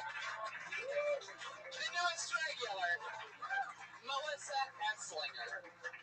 That's the shakiest I've ever seen someone who also still fucking delivers the jokes. It's amazing. That was great. Yeah. It's just mind-blowing to me. It's so exciting to watch. So fun. I remember you've been on the show once before, and you were so shaky and nervous then, yet still so funny. I actually never remember anything about the comedians on the show, like joke-wise, but I actually remember the joke that you said that I just think is the funniest thing ever. She said, "I'm so short that when I meet guys, I have to be like, hello, my eyes are down here." And so yeah, when I decided to rotate in a new regular, I figured who could possibly be more fun than somebody that's shaking violently right now, because who knows what it's going to turn into. Guys, you're meeting Melissa Esslinger for the first time. I've seen her before. I was on a show that she was on earlier. Oh, wow. Yeah, so yeah. cool. It was good to see her again. It was a great set. Like three, I counted maybe there's probably 3 jokes in there, and they were all solid. Closing with the best one. Oh my God, they were all good, and that last one's just brilliant. And you can see, oh, that's who she is gonna be. Like that's what she is. And the fact that you're trembling and shaking, like that can be really hard. But the mistake that people make is that they try to cover it, and you didn't. You were just honest. You know, it's like watching Eminem when he first would just like came out in rap battles and shit on himself, and it's not in a self-deprecating way. In a just this is honest in the moment. I'm not gonna lie, and it makes it instead of like uncomfortable, it's exciting. Right. Because we're on a ride with her. Sort of rooting. You're just shaking with like excitement and terror, and but it, like you can tell you love it and you're good at it. So it's exciting. And next week she won't have to do it in front of like somebody she idolizes, because usually there's just a bunch of dumb dicks on the show. You're just assuming that little girl and I'm brilliant. Yeah, the shaky thing's good for you, though. I could see you like getting a cart in like Parkinson's and Recreation or something. Oh, that is so clever! Thought of it in 46 seconds. 46. You start your own night over at Shakey's Pizza. Right. But also, just so you know, it's like it's great because it's just your truth in the moment. But if you start getting like not scared anymore, then just you don't have to manufacture that. That would be a mistake. Right. Just be whatever is real. You're good. You're really good. Have you been going up at all since your last appearance here? Yeah. Where have you been getting up at? There's no like that is. I do like 2 to 3 a week. But Do you have a car? yeah, I work like 12 hours a week. Well, every Friday now, becoming a new Kill Tony girl, you can do Yeah, I know, videos I really- every week at the ice Oh wait, house. wow. Yeah. Oh, I thought you meant every week. Okay. Awesome. Really? Get up every time you can because it's gonna be great. Yeah. Awesome. I know. Do squats every night, even though you're exhausted from work. Yeah. Melissa Esslinger, everybody. The newest regular. Catch her every single week on Kill Tony. Guys, but that's only one new regular. You must be thinking, there's got to be a second regular, right? Yes, well, there is. And normally, I mean, of course, I would bring that second regular up. But I'm thinking, why not do something special? Why don't we have the voice of the UFC, Bruce Butler, bring her up?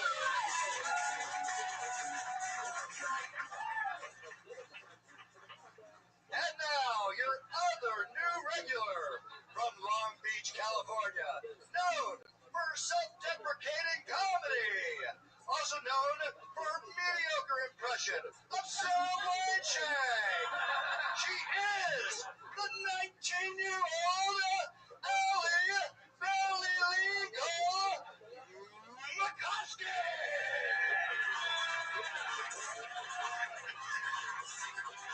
Hell yeah.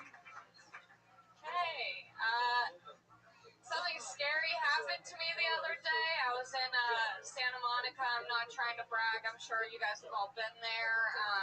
But I was there, and there were helicopters flying around the place that I was staying, and it was terrifying. I turned on the news, and they thought that there's a guy on the loose. They thought he was a sniper. Turns out he was just a good old gunman. Just a good old gunman. And it was terrifying, but they found him the next day. And there's a picture of him getting arrested, and he's in handcuffs.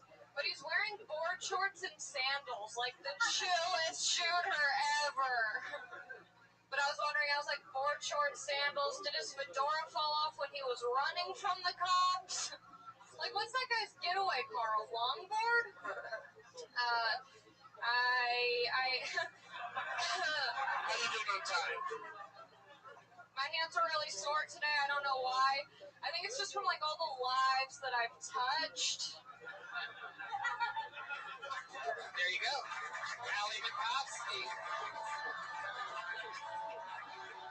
The newest regular, and she's also 19 years old. Yeah. Yeah, you have good tits for a 19-year-old. Thank you. Jesus Christ. Jesus. That's actually Sarah or Kim's shirt. That's cool. That is so awesome. I know. I keep touching them, and I'm like, oh, they're not there. And you know what? Like,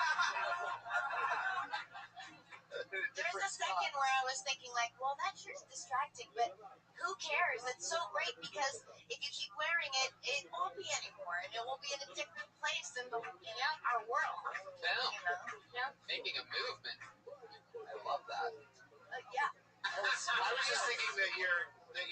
and your head are cold. These guys and the way they use words. It's amazing. But that was great. That was, I dare say, if I may, the most professional 1 minute I've seen on this show. Wow. Yeah. Wow. On Ali Makovsky's first, this is the first time you've seen First her. time, yeah. And she killed it like There are every... a lot of good ones too, but Yeah. but it's You just like her tits so much, you're confused right now. That's not what I'm totally about. But and even like when she looked at her watch, it was like it was just true. it was like, a standard Canadian thing. Like, how much time do I have? She was just Yeah. like, Oh shit. But she like every other comic that's ever done this show would go ahead and bail with 10 seconds left. Right. And then she said a hilarious joke. Yep. Which is very exciting. That's true. You could see her making the choice, and it was very like real comic-ish. You just lick your hand and wipe yourself. There is definitely a set list. Oh, that's what you were looking at. So it wasn't the time, which is interesting But because I have done that before, and it's funny because it does look like I'm looking at my watch like, let's wrap this thing up, you know? that works perfectly. That's amazing. And what I also think is cool is the fact that you and Melissa are both like really looking on the set list for this minute because what's going to end up happening, and maybe you could use that divisively or as a thing, and you'll always be working on something new. But I feel like your memory of what you want to talk about will get better. Yeah, it was just kind of for this one because I was like, really got to bring the heat. Hell yeah. I'm excited about this, Tony. This is really... It really is. I really got to bring the heat in my beanie. Yeah, I especially think it's awesome, Allie, that you left your job as the spokesman for Wendy's to take up this opportunity. We both wear it every time. Can you wear this every week for us? No. Guys, Could you shake a little bit? Yeah. No, thank you. Alright. What? all right, everybody. 19. No, not. I meant because the last girl was shaking. Even trembling. It wasn't like asking a 19-year-old to shake her tits for me. Yeah. I'm really glad we cleared that up actually, because it was like a bummer for a second, a little bit. It's done. What's the shirt? Guys, we just met Ali Makovsky. I'll see you Friday at the Ice House. Catch Ali Makovsky and Melissa Esslinger. You can follow them on Twitter and Instagram at Ali Makovsky and Melissa Esslinger or something like that. Right? Guys, Ryan J. Ebel drew this episode. Ryan J., let's see what happened. He drew the fucking episode. Look at this. Guys, there it is. Unbelievable. We did it again, everybody. From start to finish. That's fucking incredible. Hire Ryan J. Ebelt for something. He's on Twitter and Instagram at Ryan J. Ebelt. Pat Reagan killed it tonight. He's at Patty Reagan. Bruce Buffer, ladies and gentlemen. Follow him on Twitter at Bruce Buffer and check out his podcast, It's Time. I'm going to be doing it tomorrow, so get in the It's Time world. And Josh Martin hustled around tonight. He's at Josh Martin Comic. Doug Benson and Sarah Silverman, ladies and gentlemen. Come on. Yay, we did it. Hooray, yippee! Sarah, anything you want to promote coming up or anything like that? Nothing crazy. How about you, Doug? DougLovesMovies.com for all my stuff. Yes. Yeah. Guys, thank you so much Always for a doing this. pleasure. Thank you So fucking fun. And thank you, live audience. Thank you. See you guys. Bye-bye.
Yeah!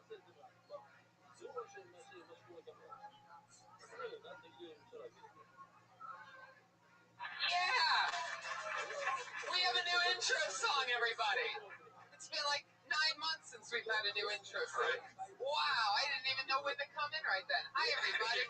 Happy Monday, everyone. Welcome to Kill Tony. Make some noise, live audience. It's a real live show. Hello to the many, many viewers live on Ustream right now and on Periscope and so many other great things.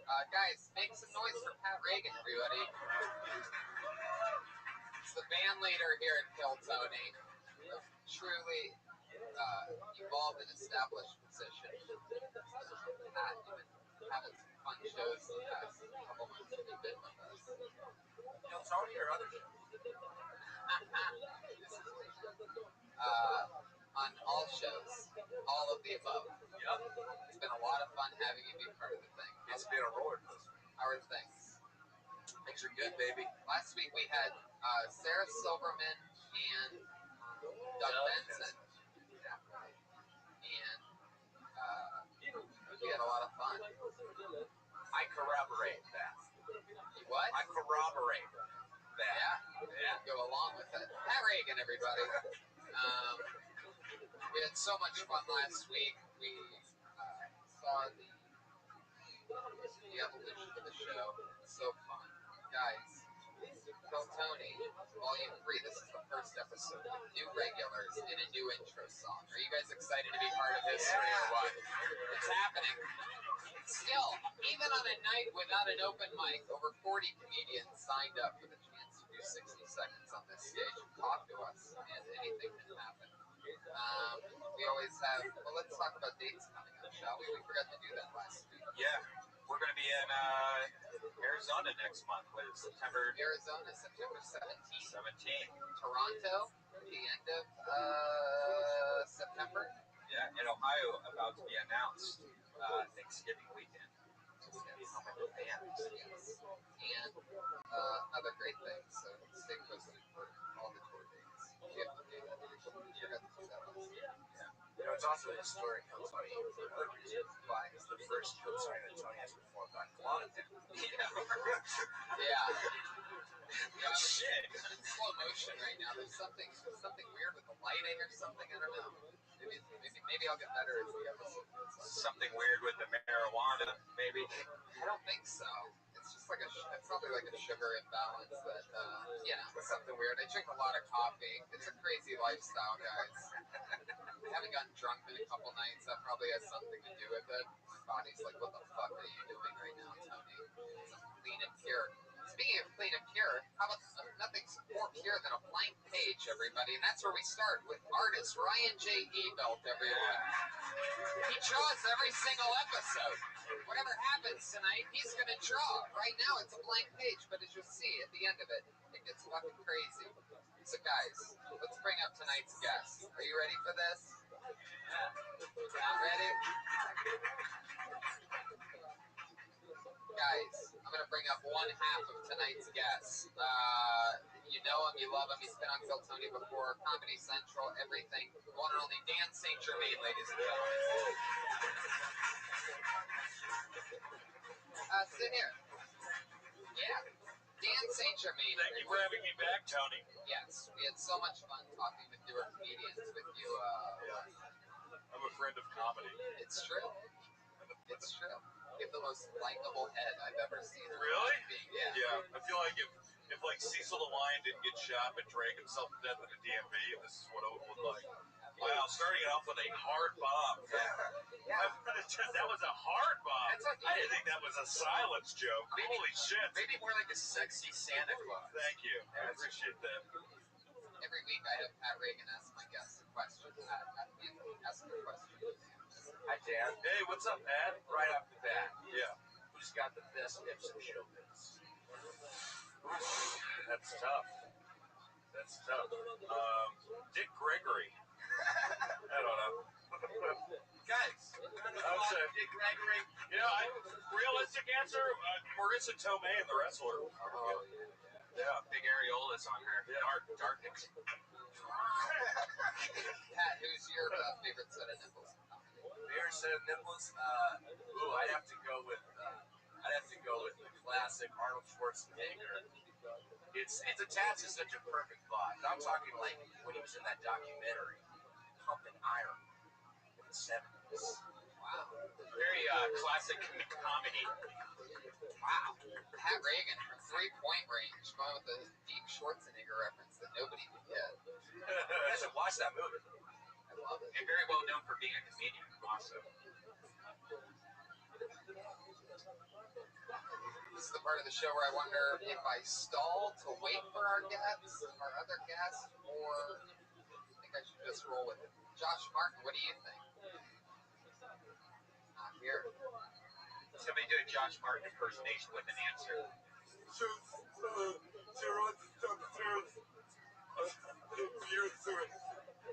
Jesus. Happy birthday to Josh Martin. Yeah, happy birthday, Josh Martin. You guys go see my band play tomorrow at Harvard and Stone. You guys know Harvard and Stone? 11 p.m. Baby Boys play tomorrow. Way to get a plug in there, Pat. And guess what? Baby Boys Kickback Friday, September 4th. Wow, there it is, the Angry West Hollywood Bears. As you guys know, comedians sign up for the chance to do 60 seconds on this stage. I have a bucket full of people that just signed up within the hour to get on this show tonight. I pull a name up, they come up, they do 60 seconds, and they talk to us. Comedians, you know your 60 seconds is up when you get the sound of the kitty. Aw, it's adorable. Make sure you wrap it up right then, or else you're going to bring out the Angry West Hollywood Bear.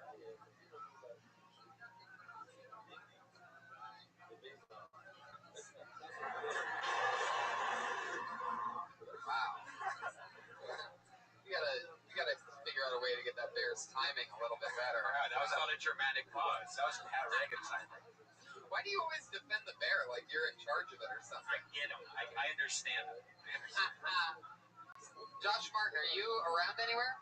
It's the funniest thing. Like, the whole joke on Josh is how bad he is, but now he's not even around. Oh, hey, there he is.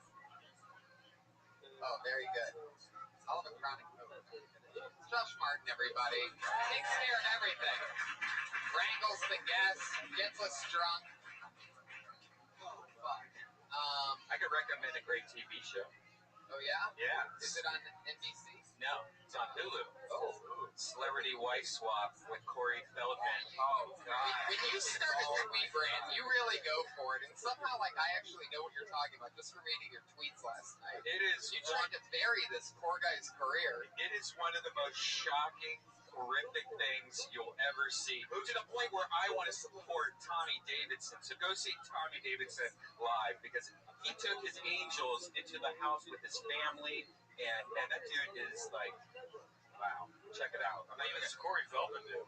Well, Corey Feldman has like this big thing where he has these girls that are like hypnotized under his control, and like he makes them do certain things, and it's very like kidnappery. What's that? Stockholm Like, what does he do syndrome, to yeah. them? Like the same shit that Michael Jackson probably did to him. What the Really? fuck? Like, From behind. So it makes them have a good time? Yeah. Shows the magic? It's just please watch it and get Lets back them to me. play with his monkey. Lets him play with his monkey. Say it a second time. Does Corey Feldman have a monkey? Yeah, with one really long pubic hair that goes down his leg. Yeah, he calls it monkey. He's like, this is my monkey. He's kind of like, that's a view. And he's like, my monkey tree. Well, you know, that might be the show that you want to watch. That's on Hulu. Celebrity Wife Swap season what? It's just the latest episode came out 2 days ago. But I'll tell you what show I want to watch, and that's NBC has a brand new show coming out on. Oh, hey everybody! It's Gerard Carmichael from the Carmichael Show on NBC this Wednesday at 9 p.m. They smell really good. Yeah. I love it. Welcome. I know you just did Conan today, Mark Maron today, and now he's doing Kill Tony. Getting that Kill Tony podcast. I know real buzz. He comes after a long show business day like that. He comes right back to the roots, the belly room of the Comedy Store. I'm excited. Listen, Judge me. All right. You've gone through a long day of getting judged yourself, so it's time to let it rip on Yeah, I got a lot built up right now. Every week, Pat Reagan asks the guest a question. Yeah. So he already asked Dan. Fire up at Gerard. What do you got for Gerard? All right, Gerard. So I imagine for your reporting of the TV show, what are the grueling shitty parts of that? Shitty parts about it? That's a great question. Yeah. I'm trying to answer without like complaining. Yeah.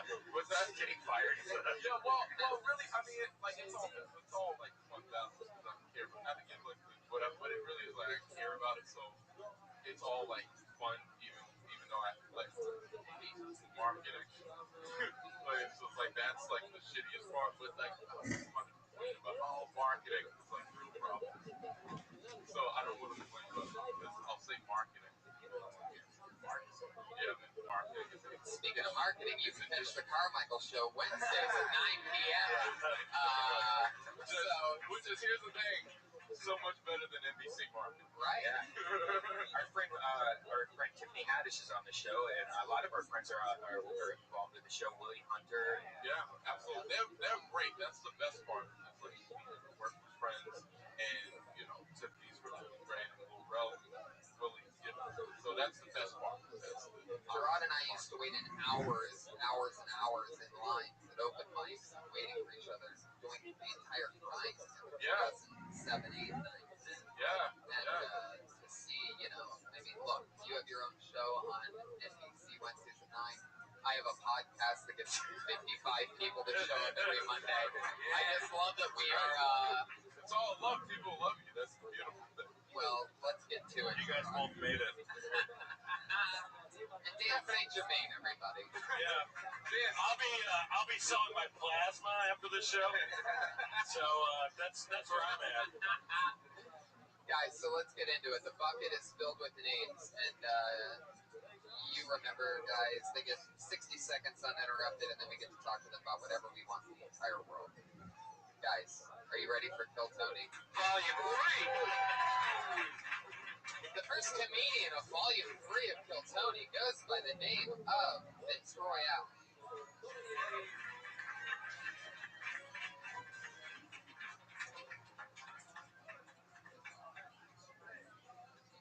Yeah, I was an orphan growing up. I had to learn about the birds and the bees, the older kids. It was awkward. When I was 7, my boy John came by with a dirty movie. He's like, watch this, Vince. This is how babies are made. 10 guys? I don't want to make babies with my friends. That changes when you get older, though. Team player now. Yeah, my dad left when I was 10. And I can never forget the words he said to me as he was leaving. I was standing by the door. He looked me in the eyes. And he said, excuse me.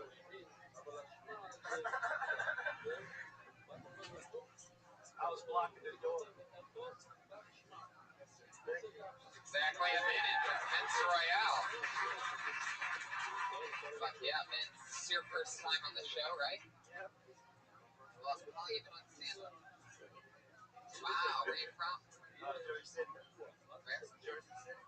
I'm living in How long have you been in Long Beach?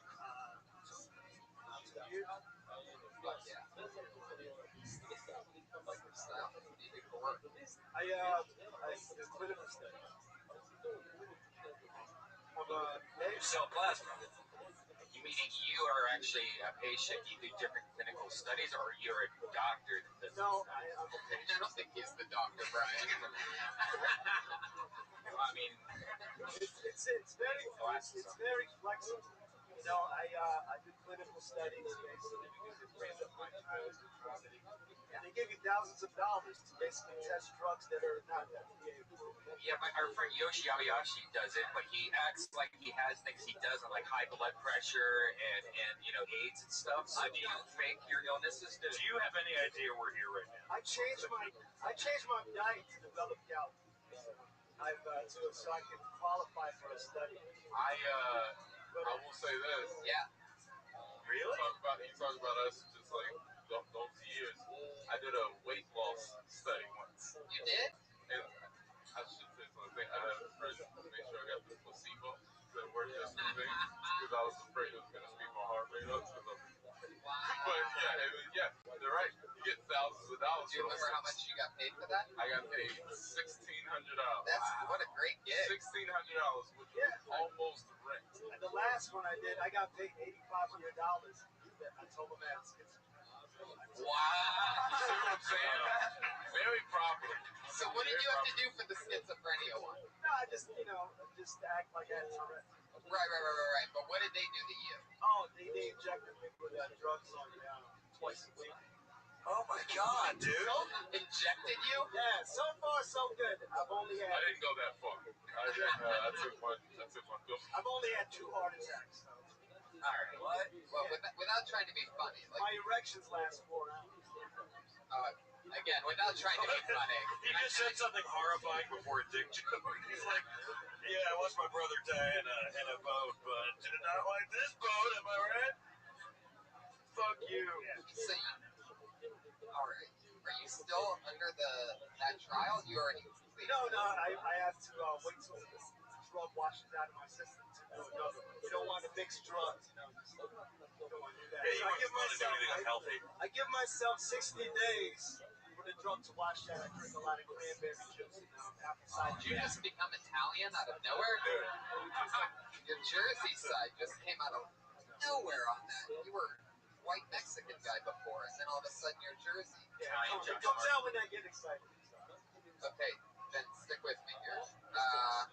So, like, when you had to pretend like you had schizophrenia, can you give us an example, like the type of shit you would say or do? No, I would just not pay attention. When they were interviewing me, I would pretend I zoned out. Just like being in a relationship, just like zone out when they would ask me like serious questions. Like that was actually like being a relationship. That wasn't unfunny what he just said, but we were so horrified by the thing beforehand that we're just ruminating on it. It's really not that bad. It's not that bad. It really is. When you have like a heart attack or something because you're supposed to. You really have a heart attack? It's just twice. Oh my God, dude! Hold on. He wasn't being no. That's what I mean. It's like crazy. But it was a slight heart attack. My heart released. There's no such thing as a slight heart attack. You either had a heart attack or you had a goddamn heart attack. My heart released some sort of enzymes, and they told me that I shouldn't be doing the studies. Yeah, you can drive Uber, right? There's that. There's like Lyft. Yeah, I have a DUI. Wow. Holy shit. Now, was that a study you did? No, that was another thing. See, when you're getting injected with anti-schizophrenia medicine, you also drink, like... No, you don't do that. You can't drink while you're in the study. They actually forbid you. They do a drug test, urine test. They have to make sure you're a healthy volunteer. You're a sticker. Yeah. I mean, How long did you have to take the medicine for? How many weeks? There's different studies. I've done as long as 30 days. But that would pay me about $15,000. So, but that's okay. You know what's funny? It's just how it started, and people were just like, poor guy. You gotta do exactly. trials to make money, and then slowly it's being revealed that you make more money than all that. Because the numbers go up. I did one for $8,000, then I did one for $35,000. That was a whole Tuesday. He's got a tail now. Or he's completely lying and he's a schizophrenic. Maybe he really is schizophrenic. I didn't figure that. It really is flexible. Like I can, do one study and be able to do comedy for 3 months. Is this study in the room right now? Am I really here? So I feel like you either turn into Wolverine or you with the amount of like fucking tests you've done. I'm hoping I develop some sort of superpower. I can't. Well, you gave a amount of time now. I'm trying to think how you spend your money. Like the worst. $15,000 in 3 months. I was like, man, you also have. That was 1 month, right? Yeah. What do you like to spend money on? I just the real medicine to treat this shit that he's putting in his body. It all goes back to shit that's going in his body. You know, I video games. I fucking, you know, it's cool. The cool thing about being in the clinical studies, they have Wi-Fi. I was gonna say, surprise. So I can bring my PS4 to the facility. So it's not like I ordered it. So you can't leave the facility, but I can bring it.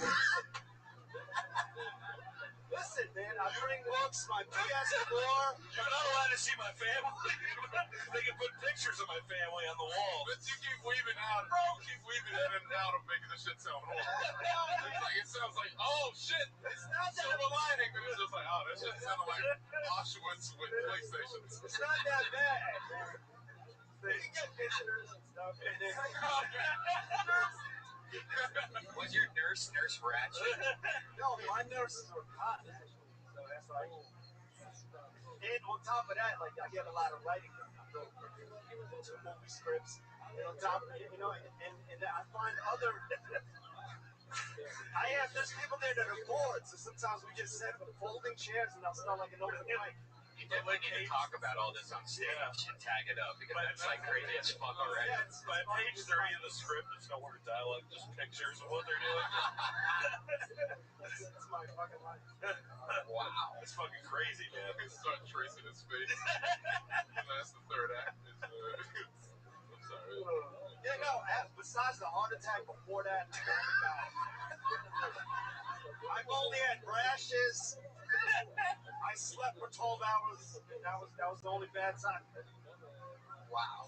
Well, congratulations. And I don't even think the rash was from the drug. It could have been like a detergent that I was using. Yeah. I still don't believe the drugs had any effect on me. Other than the heart attack. Yeah, I mean that, yeah. The two heart I attacks. can't debate that. That was definitely. Did you have to go to the hospital for these heart attacks? Yeah. Twice. And I didn't want to tell the doctor that what I was doing because I didn't want to, You didn't want to reveal a heart attack to a doctor? I didn't want to tell him that I was doing clinical studies. Because then he'd be like, you should stop doing that. And then my family would worry. I don't need to hear that. You mean justifiably so? Because you had a heart attack. You said because you're making it sound like they would be being unreasonable. But I know why I had it on because I was mixing clinical drugs. I was doing 2 studies. I think that you're in an abusive relationship with clinical drugs. Yeah. It's just like, no. Yeah, I had a heart attack, but that was me, though. The trial asked for a sandwich. I just wasn't fast enough. Is Royale your last name? What's your real last name? No, it's actually Rivera. It's Vince Royale Rivera. I dropped the Rivera because I owe student loan. I didn't want Sally Mae to find me if I ever made it big. Now, the reason why I even asked that question is because Royale, I don't think I've ever heard as the last name. That's my middle name. That's your middle name? Yeah. Wow. Were you born after Pulp Fiction? No, before the whole picture. No, But if I would definitely legally change it to Royale so I can start a new plan. Royale. or do a whole bunch of new clinical studies. A new clan of mute royales. New name, yeah. That's how you do 2 studies. You use 2 different last names. Well, Vince, you're definitely the first comedian that's given us an in-depth look at the clinical studies that go on in the comedy scene. What's the babies with like arms sticking out of their fucking elbows? That's not from the clinical. No. Yeah, you sure? Yeah, that's from inbreeding. Okay. What I mean, nationality are it's you? really not that bad. Huh? What nationality are you? Filipino. He used to be Irish, but after the study. Vince, it was nice meeting you. There he goes, Vince Royale, everybody. Follow him on Twitter at Vince Royale. There he goes. I think he thinks he's back at his seat already, everybody. Fixing the mic stand. But yeah. One more time for Josh Martin, everybody. Everybody drinks. Keeping us all safe. Josh is keeping us all set. Yeah. Josh is keeping us all set. In case anybody charges the stage, Josh is the one that takes care of it. And pull that another name out of the bucket, everybody. And the next name that I pulled out is Bruce Gray.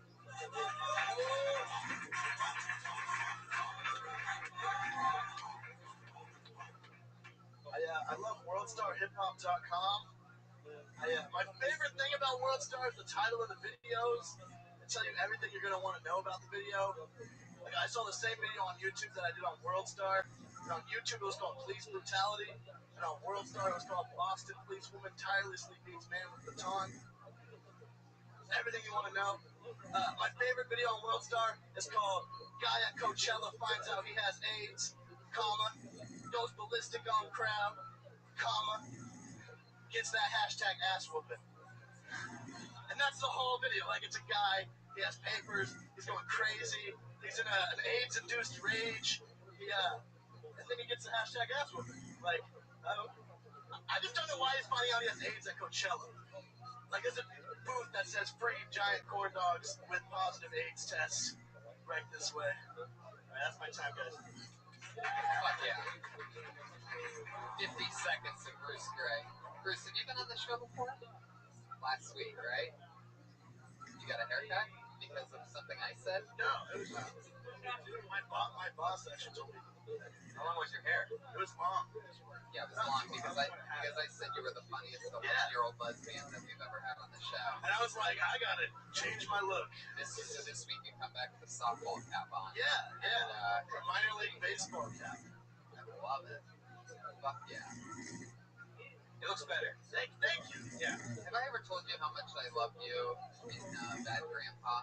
You and Johnny Knoxville in that movie were incredible. It's really good for my career. Movie. If not, go fuck yourself. Really like the jokes, man. I think when you first did the first one, I was like, oh man, you should pick a better, Yeah, I went right into that. was high last week, and then I was like, fuck, I really didn't expect to get the ball. So, There's more to it. Dig into that more.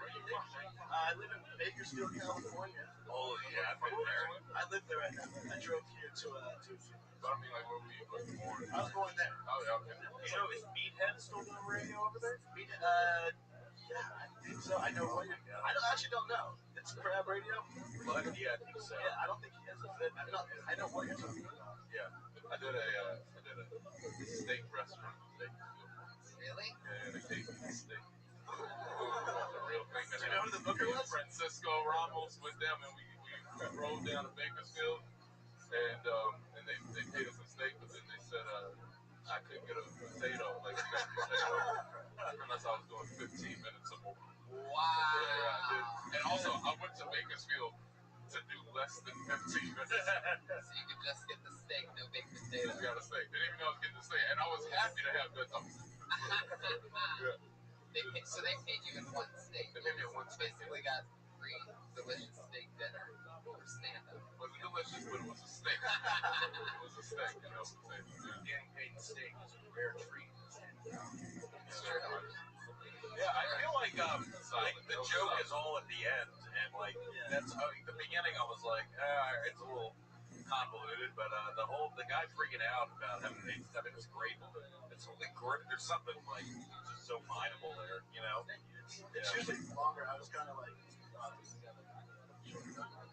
I think you just start out with. I don't think because everyone does fucking world star hip hop shit anyway. So why don't you just start out with that story? It's fucking that's the same thing. What's your favorite kind of candy? favorite kind of candy? Bunch of Crunch. You guys know I'm talking about the box with the little I'm not going to leave you hanging on this fucking crap. Is that Nestle? It's a Crunch bar, but it's like through a blender. But it's a bunch of It's like Crunch bar for babies. It's Crunch bars for babies. little balls of it looks like popcorn. I feel like it's just me and you. Yeah, you and I took one. No, it was good. Bunch of Crunch is good. Wow. It's all new to me.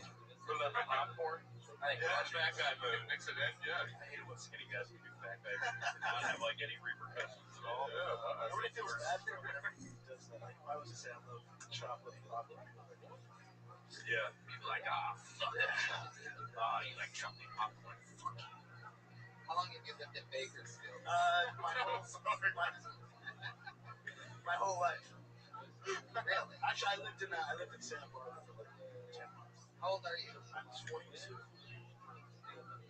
in Bakersfield. Yeah, dude, you gotta get to Bakersfield. It's a rough town. Yeah, man, Why is that just hit me? You drove there from Bakersfield? yeah, man. I just It's like an hour and a half at least. an hour 20-ish. Jesus also, so Bakersfield is just emotionally far away. Yeah. Okay. Bakersfield is like where they hide out in No Country for Old Men. It's a shitty fucking town. There's a lot between San Fran and LA. Yeah, and it's all Bakersfield. It's like that shitty area in the GTA. It's based on Bakersfield, I'm pretty sure. It's the top of GTA's, man. What do you do for fun out there? Stand-up comedy, pretty much. At work. No, he asked what you do for fun. There's not much to do for fun, so I just So what do you try to do? Hang out with friends. What do you guys do when you hang out? Shitty answer, stand-up comedy. It's Come on. a shitty. I'm trying to think. We all do stand-up. What do you do when you're not doing stand-up? Clinical trial now. I drug test with man. Is that guy still here? Steph? Yeah, he just had his third and final heart attack. I play golf, and I used to play like sports. But Golf, really? So golf is the only thing that It's like a young John Daly. I like that. Great golf reference. Golf. It's fun. Do you know who John Daly is? Of course I do. From Ohio. Well, that's Jack Nicklaus. See, he's already. John Daly's an Australian. He's a fat blonde golfer that gets Memorial. he's a drinker. Yeah. Memorial. That's that. No, I never met him. Oh, anyway. Bruce, I love that. Picturing you eating bunch of crunch on the golf cart. This makes my night so much happier. You have a great set. Fun times. Good to see you again, Bruce. 2 weeks in a row. Bruce Gray. Changing lives here on Kill Tony. We inspired him to lose the lesbian haircut before his boss even told him that he had to lose the lesbian haircut. Just saying, our advice is dead on. Once we get Pat to lose his lesbian haircut, we'll all be good. I pulled another name out. He goes by the name of Lucy Cole, everybody. Lucy Cole.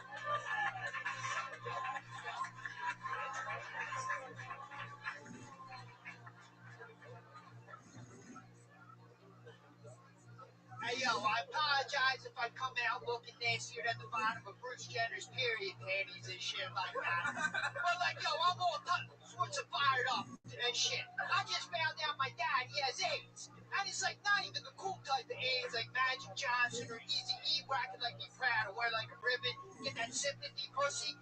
Nah, because my dad's just, like, a motherfucking alcoholic idiot dick sucker. You know? And it's like, fuck wearing a ribbon for that cocksucker, you know? Like, I hated him after he left me and my mom like we were just some prom night dumpster baby and shit like that.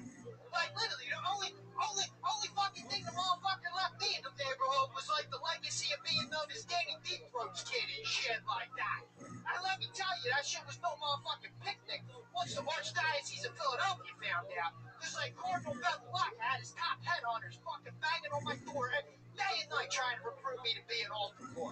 But, like, thankfully my mom didn't want me going down like the same path as a Nigerian schoolgirl. And, like, she sent me to book.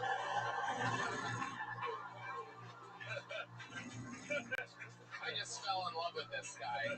My new favorite comedian in the world. My new #1 favorite comedian. I thought that was a monologue from a Bronx Tale the whole time. Whatever that was, it's my new favorite thing that I've ever seen. You are my new favorite comedian. How does that make you feel? That's amazing. Are you available to be a guest on the show and talk to young comedians next week and, like, give them advice and, like, help people out? I don't know how much expertise Where the fuck did you come from? Yeah, that is the most appropriate question. Yes, let's start there. Obviously, Philly. Right. And I completely disagree with you, Tony. Of course you would. But let's stick on the funny, positive side of things before we get bad cop. Let's not go bad cop too soon, Brian. We could go bad cop all day. I'm fucking used to getting I'm used to you know? All the people out here are softer than pocket pussies and shit like that. So, like, I have a pocket pussy. It's not that soft. It's okay. It's fine. I get it. I used to flush your head down the toilet in high school, you know? What? Oh my god.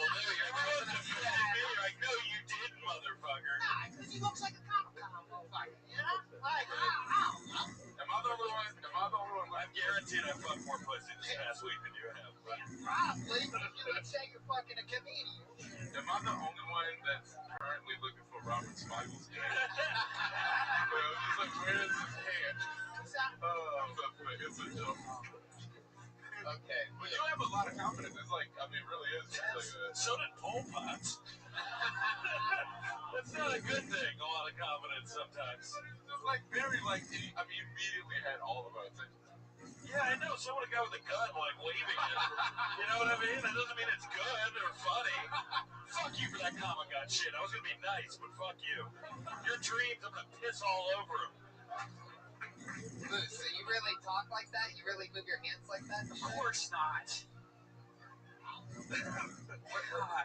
I mean, it was obvious. It was like somebody overdoing it. That's what drove me crazy. I think you're so much louder than everyone else. I have 1 minute, so I gotta go. Or have jokes. Whoa. Because I could easily just go up and go, oh, did you get douchey? Oh, did you and like confuse everybody and make you think that's like the best shit ever. But if you write what you said down, it's shit, man. Brian is furious right now, everybody. For those of you that didn't notice, I think Brian thought that I was being serious when I said that I have a new #1 favorite stand-up comedian in the world. I think that maybe he thought that this guy literally just jumped Dave Chappelle for the #1 spot. Like, I'm sorry, man. I didn't mean it that harsh. I just, the thing that drives me really crazy is when I see people overacting. Like, it drives me nuts. Like, I think if you I have just... 1 minute. I want to try to get everything that I have on my mouth. You know, like, so I can't milk any of the other fucking jokes. Like, I can milk the fucking jokes, but when I have them, You're not I can't do it. Lou. Is your name really Lou Hinkle, by the way? That name does not fit you. You don't seem like a Hinkle at all. What's your She gets nationality? up stage, she's like, oh, that was hard. Half Italian. Oh, no. Them comedians were mean to me. Yeah, I'm scared. I might have I'm running my fucking car, you know, because werewolves after me. I love this. How long have you been on stand-up?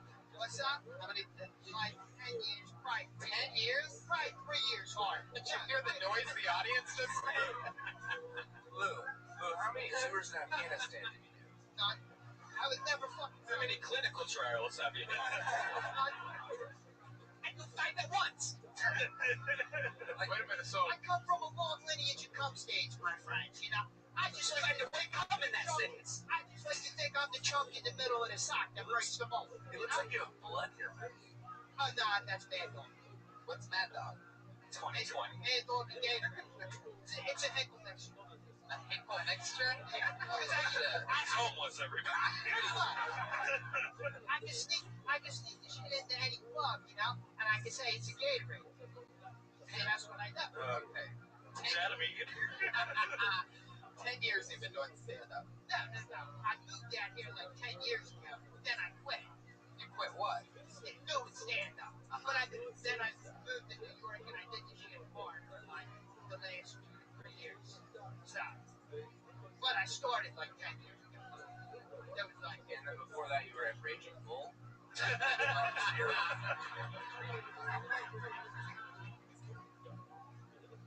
Wait, what do you do for work? Hustle. Yeah. Work at Chipotle. What kind of hustle are we talking about? Give us some idea. There's a big variety. You selling Hinkle mixtures? Right now, you know, I'm trying to establish the market with buying like water bottles with food stamps and selling them on the corner, making that real cash. But like, you know, I'm trying to establish like the food stamp hustle out here, you know. But like the motherfuckers got this fucking bracket fucking locked down. Because like usually I go and I fucking buy baby formula with my food stamps and shit and I return it to Target, you know. I get a fucking store credit. Like all the fucking crackheads and shit, you know, fucking just totally.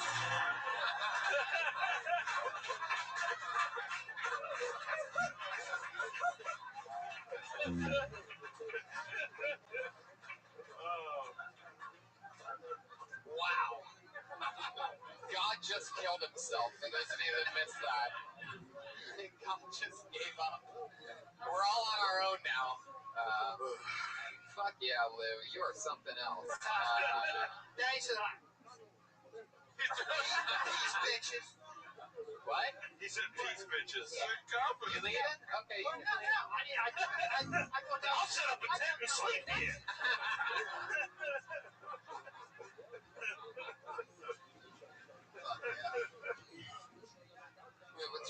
choice? I don't know. I smoke weed. What kind of fucking weed are you smoking right now? Obviously, I'm fucking crazy enough. If I did drugs, I'd be a fucking crackhead. So, I'm already perceived as that shit. So you mean to tell me you outgoingly drink a Mad Dog Gatorade combination and you don't do drugs? No, I like my friend when I do stand up and shit like that. But I ain't stupid enough to pay $10 for a fucking drink. You know? So that's not a thing about it. This is really starting to feel like a documentary now. I was thinking that. I was imagining Morgan Spurlock trying to be Lou, what's your favorite thing to do for fun? You're not doing stand up. I don't know, honestly, Patrick. That's a great answer. Like all I've done since I've done here is comedy. You know, maybe if I get a couple minutes, I jerk off. So This is why Scientology is good for some people. You know what I mean? Yeah, I think you should get a stress test. Lou, people, it's gonna be a rough trip for you because, like Brian hit a very interesting point, and that's that you are all cadence. Like you are hilarious, I don't know, but you're not saying. I know you don't. I know you don't. Your delivery and who you are on stage is unbelievable. If you actually wrote down funny stuff instead of just hitting keywords and letting your cadence go. Well, if motherfuckers actually gave me more than a minute, I could fucking do that. But, you know, like, give me. I don't know if I want to take that compliment back. But if you notice, I mean, all these people, like, but if we're still saying in a moment of like criticism, you just actually did exactly what he said you did in your response to that accusation. You said motherfucker, they got the laugh. So you just hit like the buzzword. So you're doing it even in like your most. And this audience of filthy enablers laughed at it, thinking that they were doing the right thing. Shame on you guys. Shame on you guys. I have a plethora. You know plethora, but you don't know cadence. Pat Reagan from Pat Ford. Lou, we're gonna move on. It was nice meeting you, buddy. Lou Hinkle, everyone. There he goes. He's on Twitter at Lou Hinkle. Hinkel. Bruce Gray was your last comedian in Vince Royale. I feel like I need to do some Xanax now after that. I love you, Lou. That was great, buddy. Great drinks. A lot of fucking Mad Dog and Gatorade. A whole lot of electrolytes going on right there. I was so sure he was going to say speed when I asked him what his drug of choice was. But no, just electrolytes. I pulled another name out of the bucket. We know this guy. Very cool dude. Put your hands together for Dennis Wilson, everybody.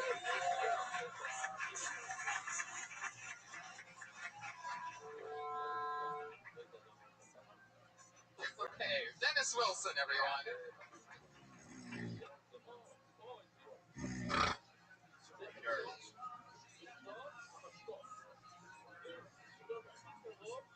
We all decided we wanted to be nerds. Everyday nerds. Nerds have like three purposes. Stick fingers or square roll in the morning. Trip them every now and then. Every now and then you sit down and have a big conversation.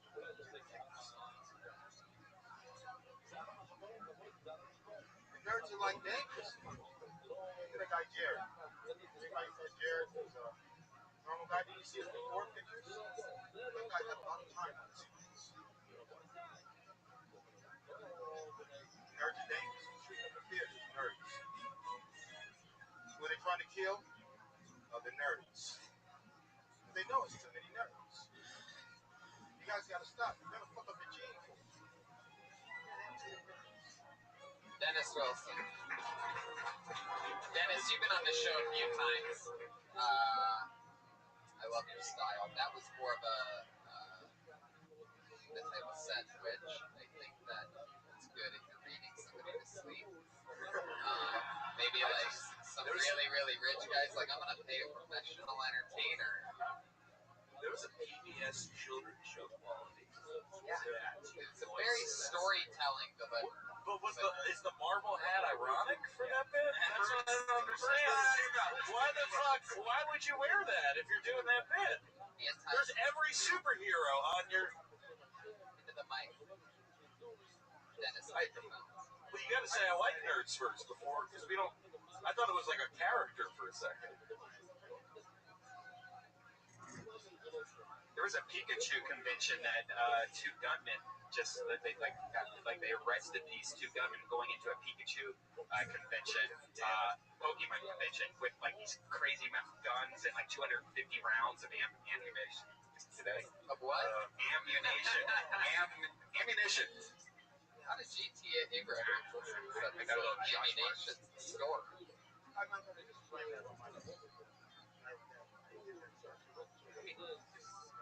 The meat is good.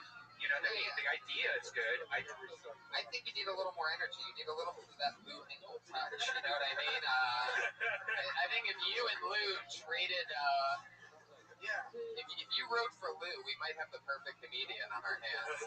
What do you think about Mad Dog 2020? You know how funny Lou would be talking about these fucking nerds. I'm from Philly, where we don't deal with that shit. Anyway.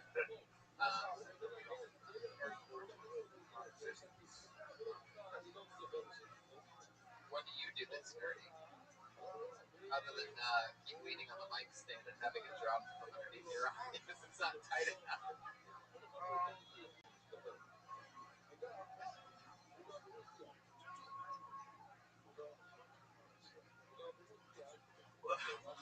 Why the hat then? I'm still coming back to the hat. But that's nerdy. That is as nerdy as you can get. Like, it's some that shit. I mean, it's not like anime. That's a little nerd. Real nerd is drooling. Right. I think it's just handicapped. Like, you can't make fun of handicapped people, but you can make fun of nerds.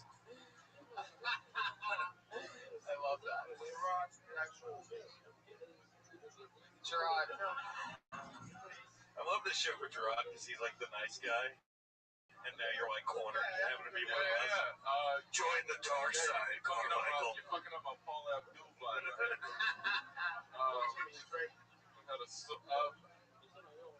I like you Jordans a lot, man.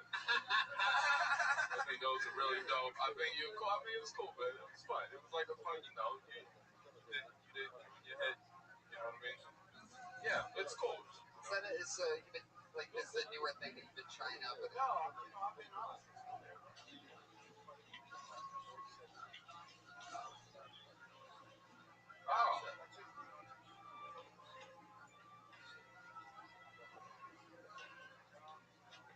shit, I forced that upon you? Son of a bitch. I take it back. No, I'm kidding. I mean, last time you were on Kill Tony, you were really, really funny. I think it sounds like something that just needs to be worked out, tagged up, and just listen to yourself on, and go through it and see what works and what makes sense. Maybe it's too much overkill explaining the nerds, but don't wear that hat ever when you're doing that show. Well, Meltdown. Wow, they're scared of you there. Yeah.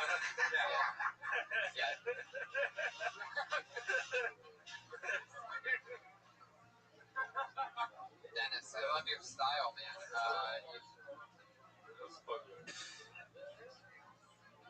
Guys, this is our special suicide edition of Kill Tony. Oh, what the fuck?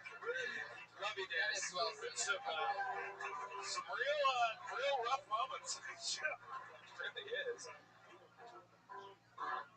Gerard Carmichael, how you doing over there? You hanging in there? It's been a long day, right? Yeah, it's fun, man. It's really fun. I like when you have to ask people that I told you to do that. People make serious life decisions. You had somebody quit their job. Yeah, I didn't make him do that, okay? He killed on Kill Tony, and he said he wanted to do stand-up full time. I said, go for it, man. You got to chase your dreams. And then he just said he's only done it 4 times since November. I can't control his work ethic after I inspire somebody. But Bakerfield's haircut. Bakerfield? What is this? Did you have a stroke at some point, Bakerfield? Bakerfield's ammunition? I pulled another the name out of the bucket. I always love the guys that aren't on Twitter. It's always a different type of person. Always special. Put your hands together. By the way, Dennis Wilson is DJ Sunset Boulevard. Tom Howard, everybody. Tom Howard.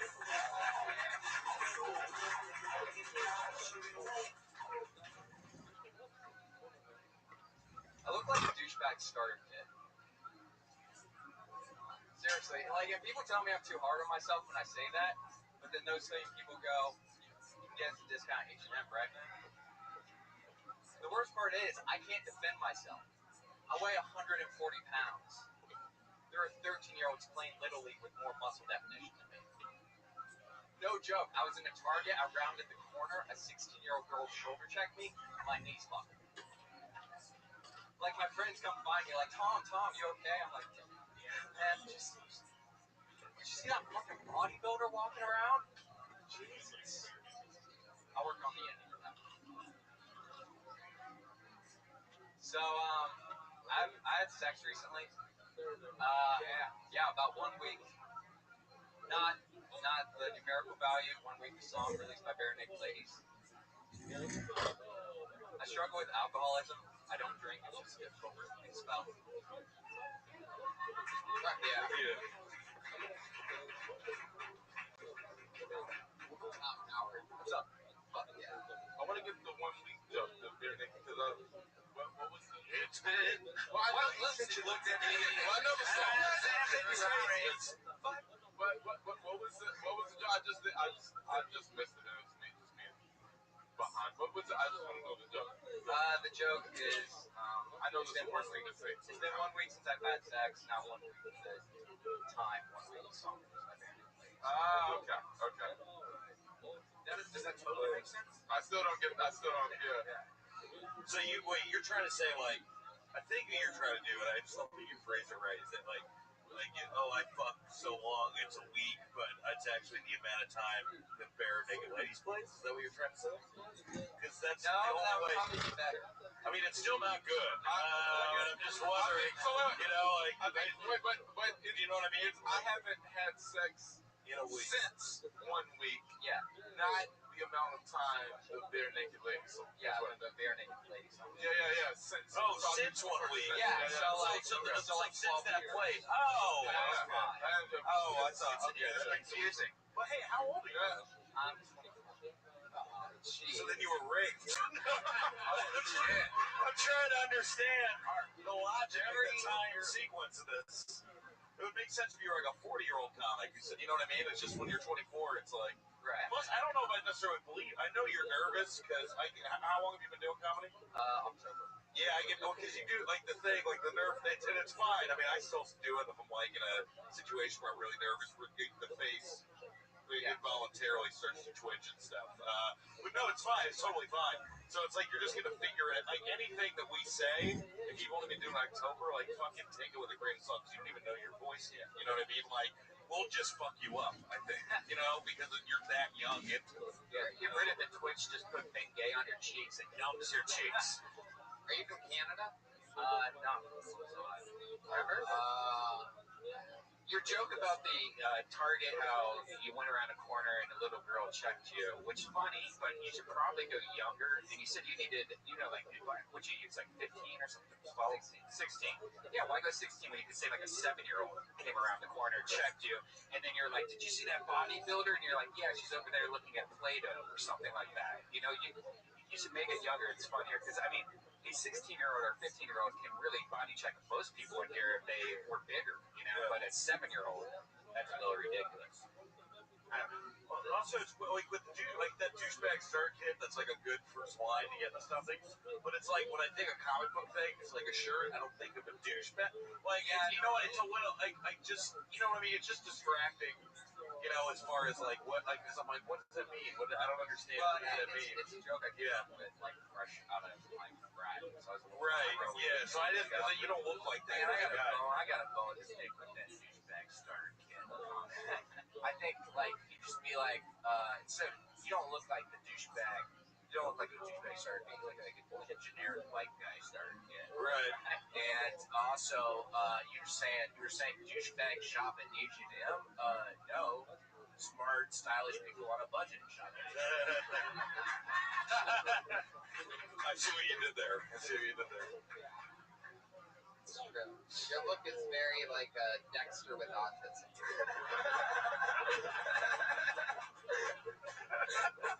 Has anybody ever told you that before? I do get Dexter. I get a few. They leave out the autism part. Typically, I mean, When your left eye twitches like that, what does that mean? it's a nerve thing, right? It's a nervous thing. Lack of sleep sometimes also, and I'm also pretty dehydrated. Yeah, dehydration. Hydrated? I know somebody who has Gatorade and Mad Dog in the back of the I room. worked at 3. I was up at work at 3. Where you work? Home Depot.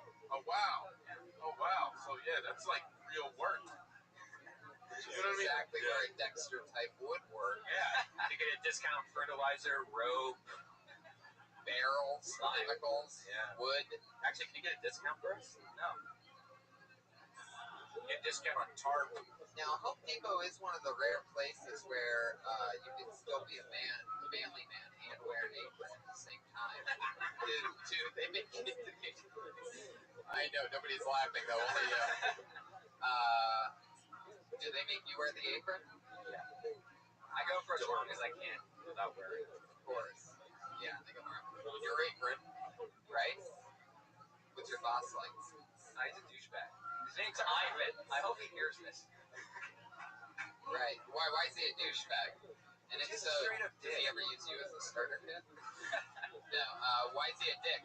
Instead of using words that would describe, tell us what you don't like about him.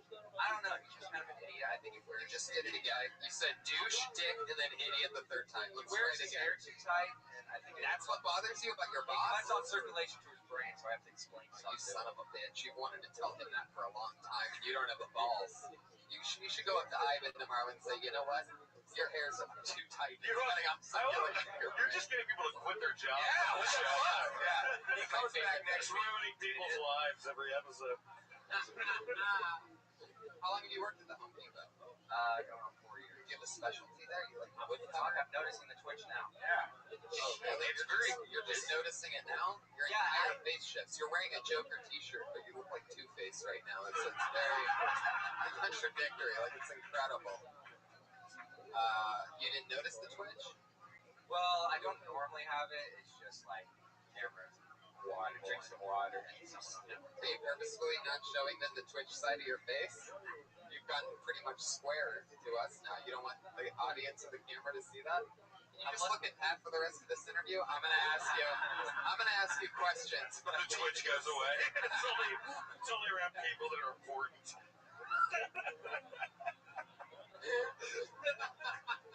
Alright, Pat, slowly snap. Was he still twitching? Your cheek is twitching, but your eyes are twitching. Your cheek is trying to twitch, and then you're like holding your eyes open like there's an invisible clockwork eye expander. I'm getting lost. You know what I love about the show? Like, if somebody was about to get into stand-up, they're like, it's not as bad and horrifying as you say. When cut to somebody 8 months in on stage where we're all like, twitch for us! Twitch, you fucking freak! You know? This is the worst job in the world. This is what you have to do to start. This is what Carrie went through before she killed everybody in her school.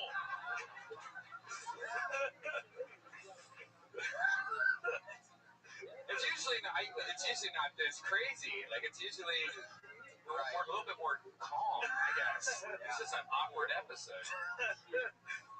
We've gotten to the point where Twitch really sets the episode apart. Like, that's pretty much going to be the thing. Like, I can already see the hashtags of this episode, the Twitch.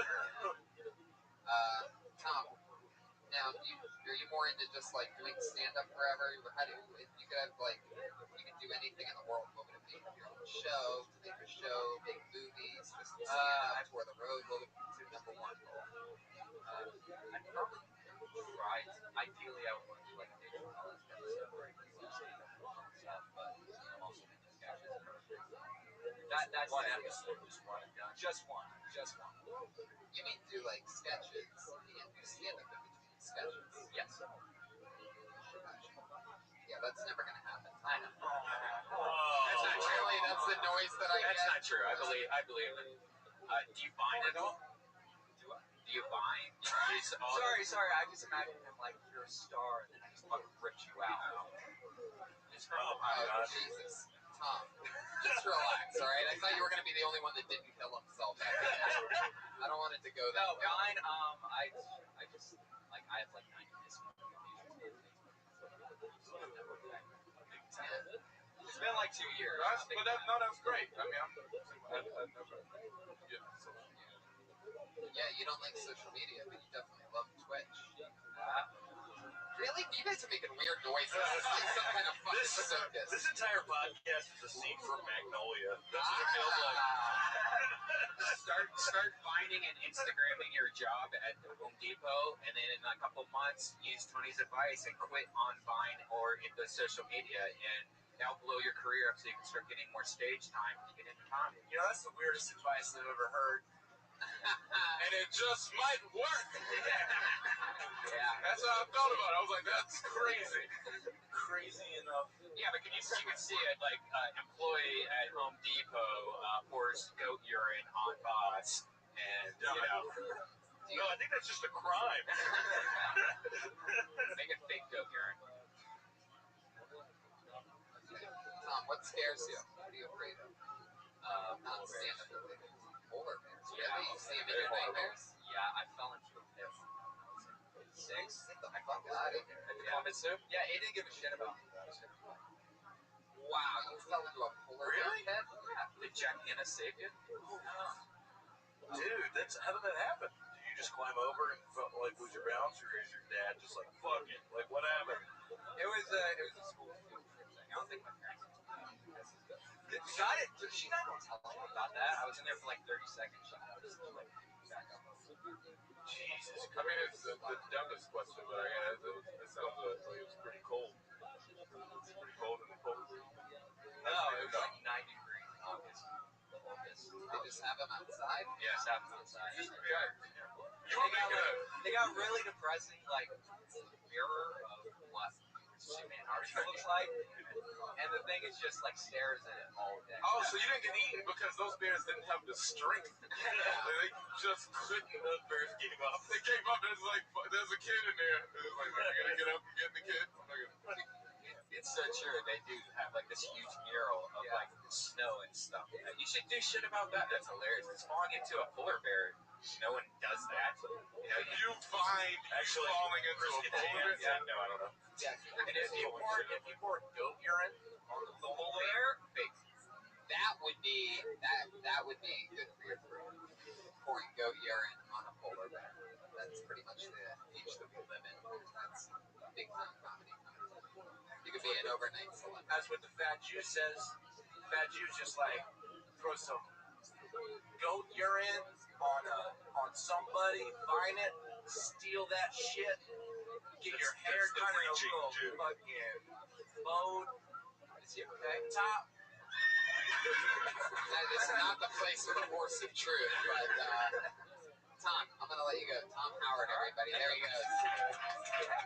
Anthony Jeselnik, mannequin hybrid. Tom Howard. I love it. Guys, we are gonna make our slow descent into the regular part of our show where every week we have every week okay, one more.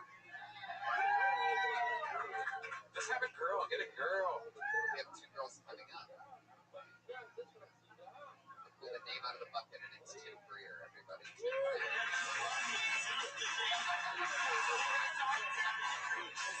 Yeah. There you go. That does it, everybody. Tim Greer just got blacklisted. Poor Tim Greer.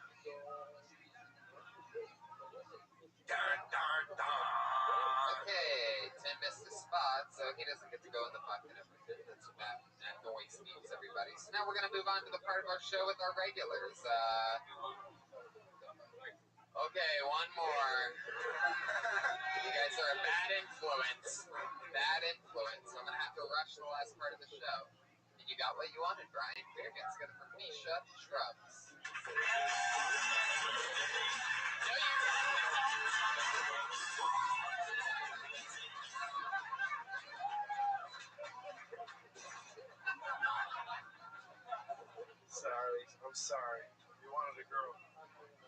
You'll do fine. Misha trucks, everybody. Come on. Man.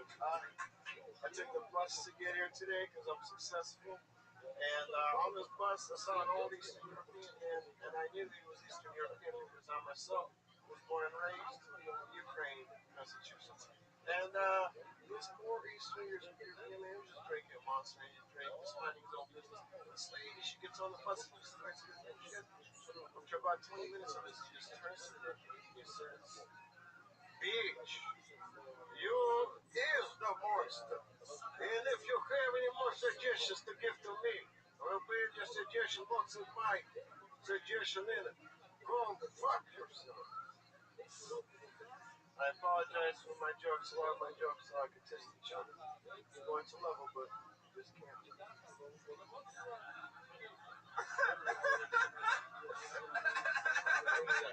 Where's that cat? Where's that cat? Are you done, or are you just going to wait for the cat? Oh, no, I just... There it is. Oh, okay. Misha. Sorry for thinking that... No, I was going to keep going, but I'm like... No, I'm not apologizing for your time thing. I'm apologizing for assuming that you were a female due to your first name being Misha. That's an interesting... No, if there was a guy Misha, it would definitely look like him. Yeah. No, I meant that in a good way. You thought I was going to be a sexy French girl. What is that thing you keep doing with the cord?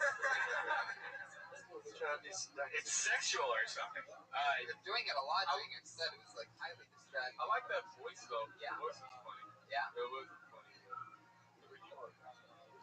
No, I mean the one that you did. Yeah. The one that was really... Where are you from? I am from Ukraine. But I grew up in Massachusetts. My cognitive. The voice was good, but I had no idea what the fuck you were saying. I had no idea, but I was with it. I was with it, and I didn't have a clue what it started coherent, and then it just started being like a thing, and I was still like, yeah. Yeah, the voice is really good, but I'm guessing now that I know that your Eastern European dad probably sounds exactly like that, right? It does. Actually, my joke was the slap by my grandpa. Now it's a little bit Kermit the Frog. I am here with how old are you? I just turned 30. Oh, okay, cool. It's weird. You're like the oldest looking young guy I've seen. Like you look young and old. Maybe there's something with that. You look like you sweep up at the bodega you own. Yeah. There's like a 16-year-old and a 40-year-old. You look like both the Chucky doll and the guy that puts his soul into the Chucky doll.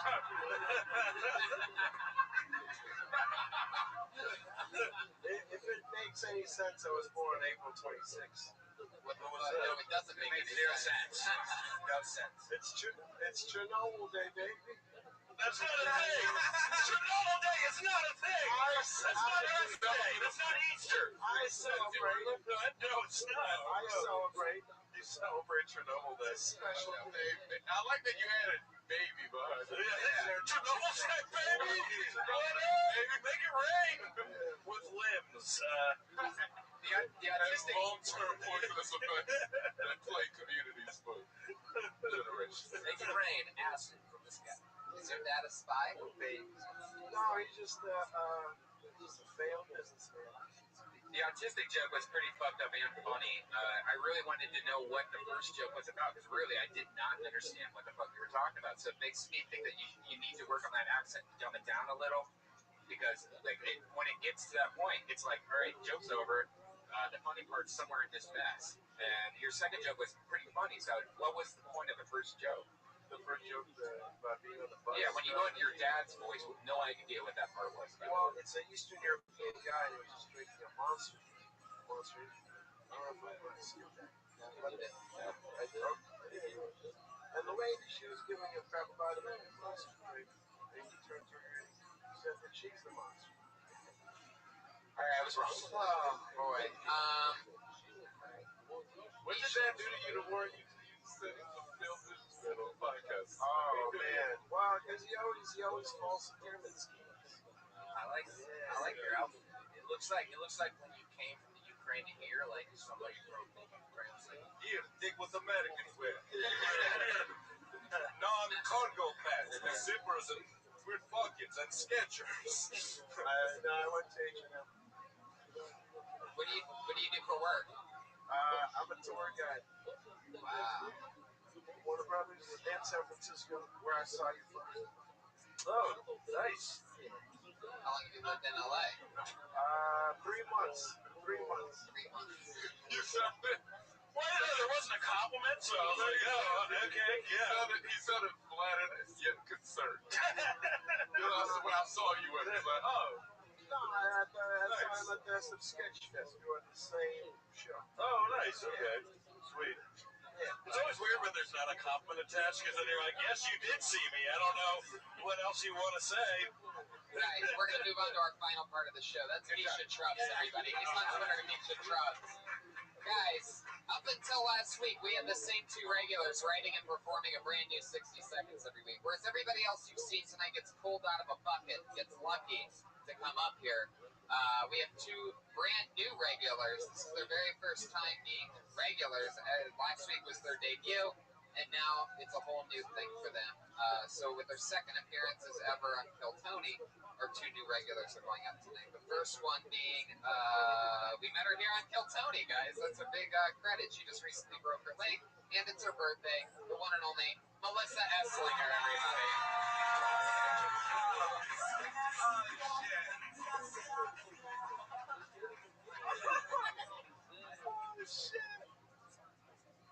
No one's ever handed me the mic, but when I don't have hands,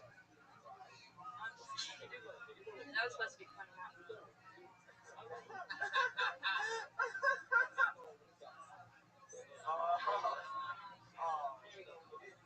Yeah, so I'm good. All right. Yeah, you got it. Yeah. Yeah, this is not stand-up comedy. I'm dog sitting right now. I fit right in because I'm crippled and they both only have one eye. Do you know what, like, walking a one-eyed dog is really crappy. Two one-eyed dogs, not just one. One one-eyed dog is okay. You're nice, you save them. Two one-eyed dogs and you're like a sadist. I rode a kid's ice cream cone, walking the dogs.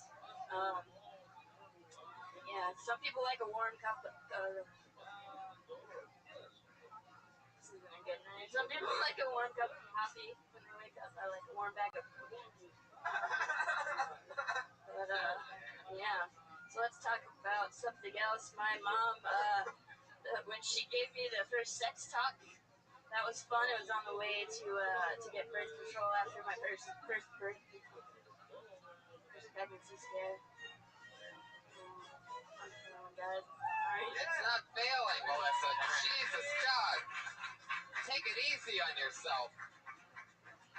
Melissa, you panicked in the middle of that, and then you went and said a really funny joke, and nobody ever would have even known it. You not told us that that it wasn't going well for you. I'm feeling so great. Well, I mean, everyone just wanted to help.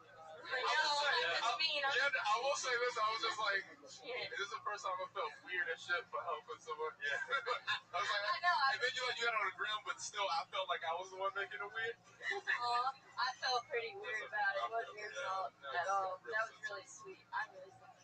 You really like it. Maybe it was because you're on the ground, but everyone was very engaged. Thanks. Yeah. Thank you.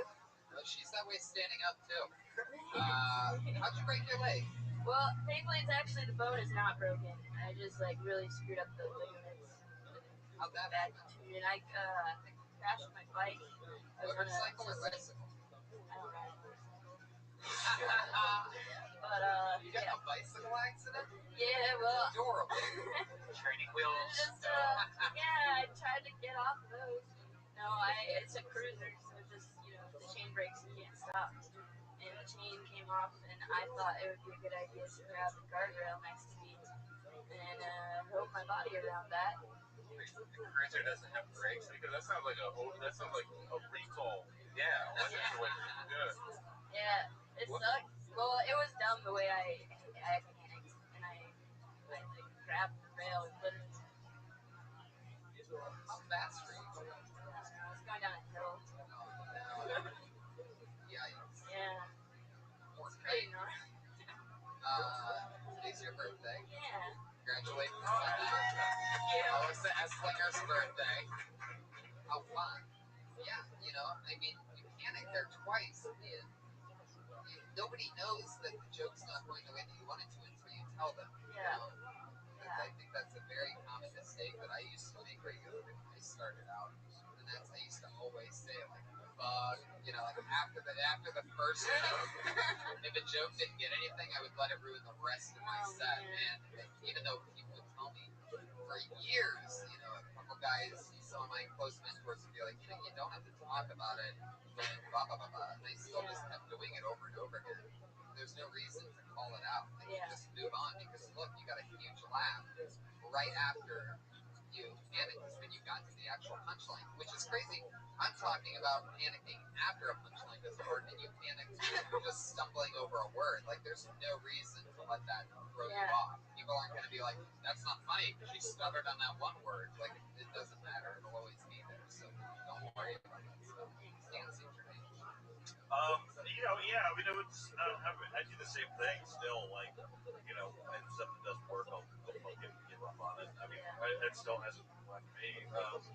Yeah, it was just, I mean, the whole, I think I was just concerned during your set. I'm just so thrown off. I know, I mean, just with the crowd, I mean, that was the only, because I like Gerard, I was like, shit, right? The whole thing, so it was hard for me to judge, you know what I mean? It's almost like when you have that, you've got to, like, make it real, like, your whole minute should have just been about that, because, like, you have to, like, get the audience to be like, okay, you know, they're on board, or it's like if you come up with a black eye or anything like that, you know? Whenever I don't go with my gut, it's always wrong, because I thought about that, I was like, I thought of the jokes. That is absolutely another amazing point that you said is, you know, just always go with that gut. That's totally something that, again, it takes people years to figure out, is that you can go in with a plan and have it all ready to go, but if something else happens, you just have to be able to roll with it. Yeah. I can't tell you how many times, like, I've done stand where I'm like, where I'll do something like, this is a big show, it's going to be a big show, and then you get there, and it was for weeks the hottest show in town, and you get there, and forever, for whatever fucking reason, your show has 12 people at it, but you still treat it like you're fucking Prior at the Sunset Strip, and you give this huge, you know, performance that's nuanced, but nobody's like, you're not addressing the fucking fact that the room's on fire, you know? You're like doing a dream set in your head right now, you know? Yeah, makes sense. Did you get to finish that last one? I don't even remember. Melissa Slinger is hopped up on painkillers right now, everybody. She gave you one earlier? Happy In that birthday. case, great set. Can I get a couple? Happy birthday, Melissa. Thank you. Happy birthday. Happy birthday. There she is, Melissa Slinger. Guys, your other new regular, she is one of the fastest rising young female comedians here at the Comedy Store. She's only 19 years old. Put your hands together for Allie Makovsky, everyone.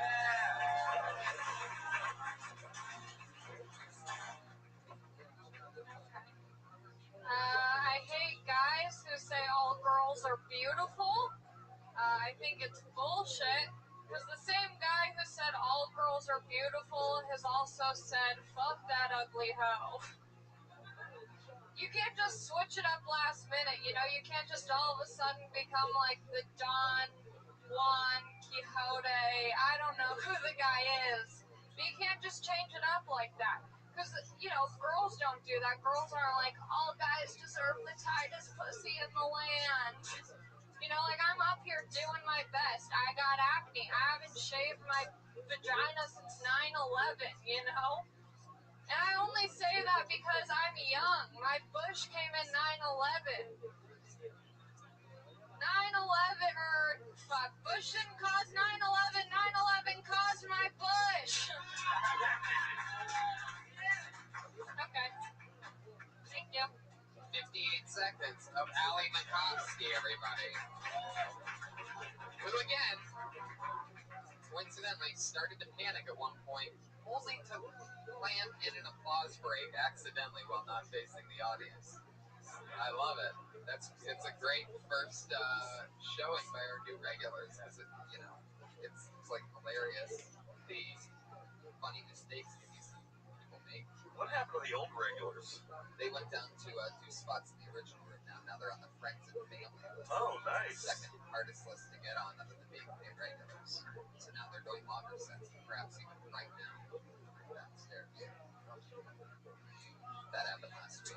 Now we have Allie McCoskey. Allie, funny stuff. I get a little confused when you talk about the 9/11 thing because it seems like I was you're 6. 19. Yeah, I was 6. It was just for the joke. Good times. You were 6 years old. Yeah. You're 19? Yeah, That's fucking awesome. Yeah. I guess. I wish I had started at like fucking 19, you know? I didn't really have much else to do. Right. Neither did I. Huh? I'm from Long Beach. Oh, cool. Yeah. Also, you're right. Born, like, you started recently, or like? I just hit a year. Oh, I'm sure you're not from Long Beach. Whoa.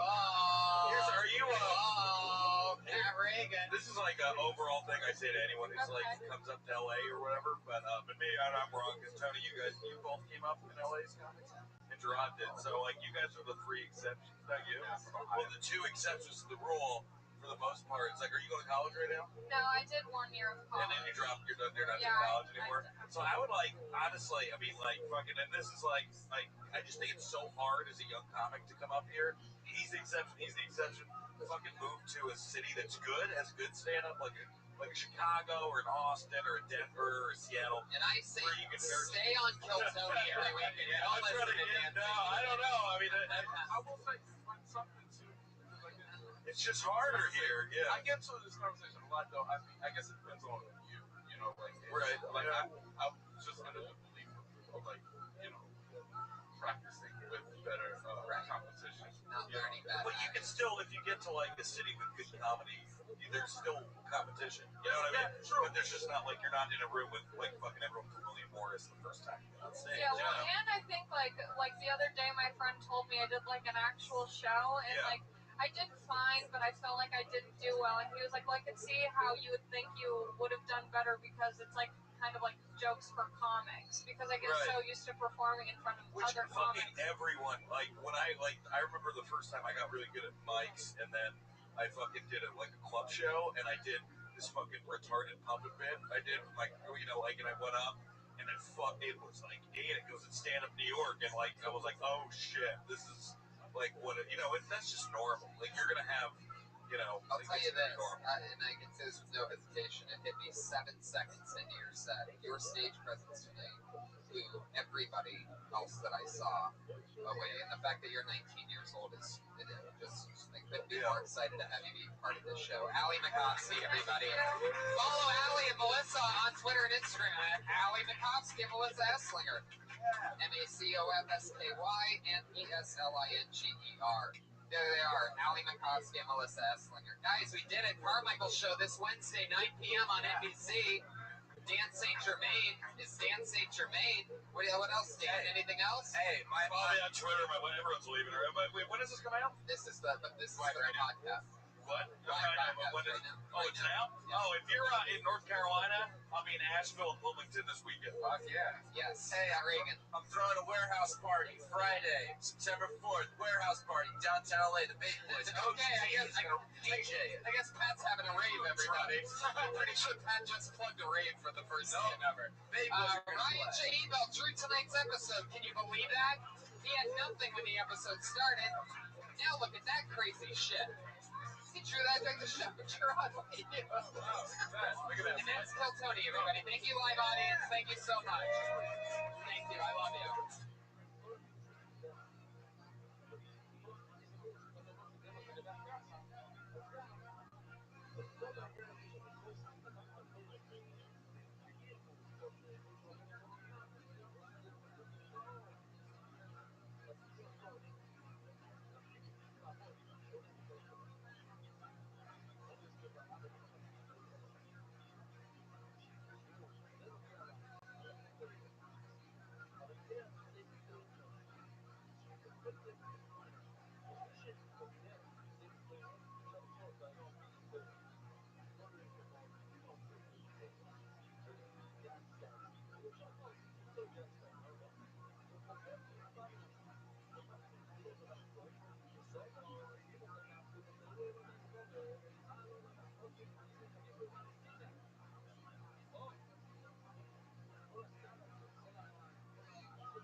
Yes, this is like a real show in here, guys.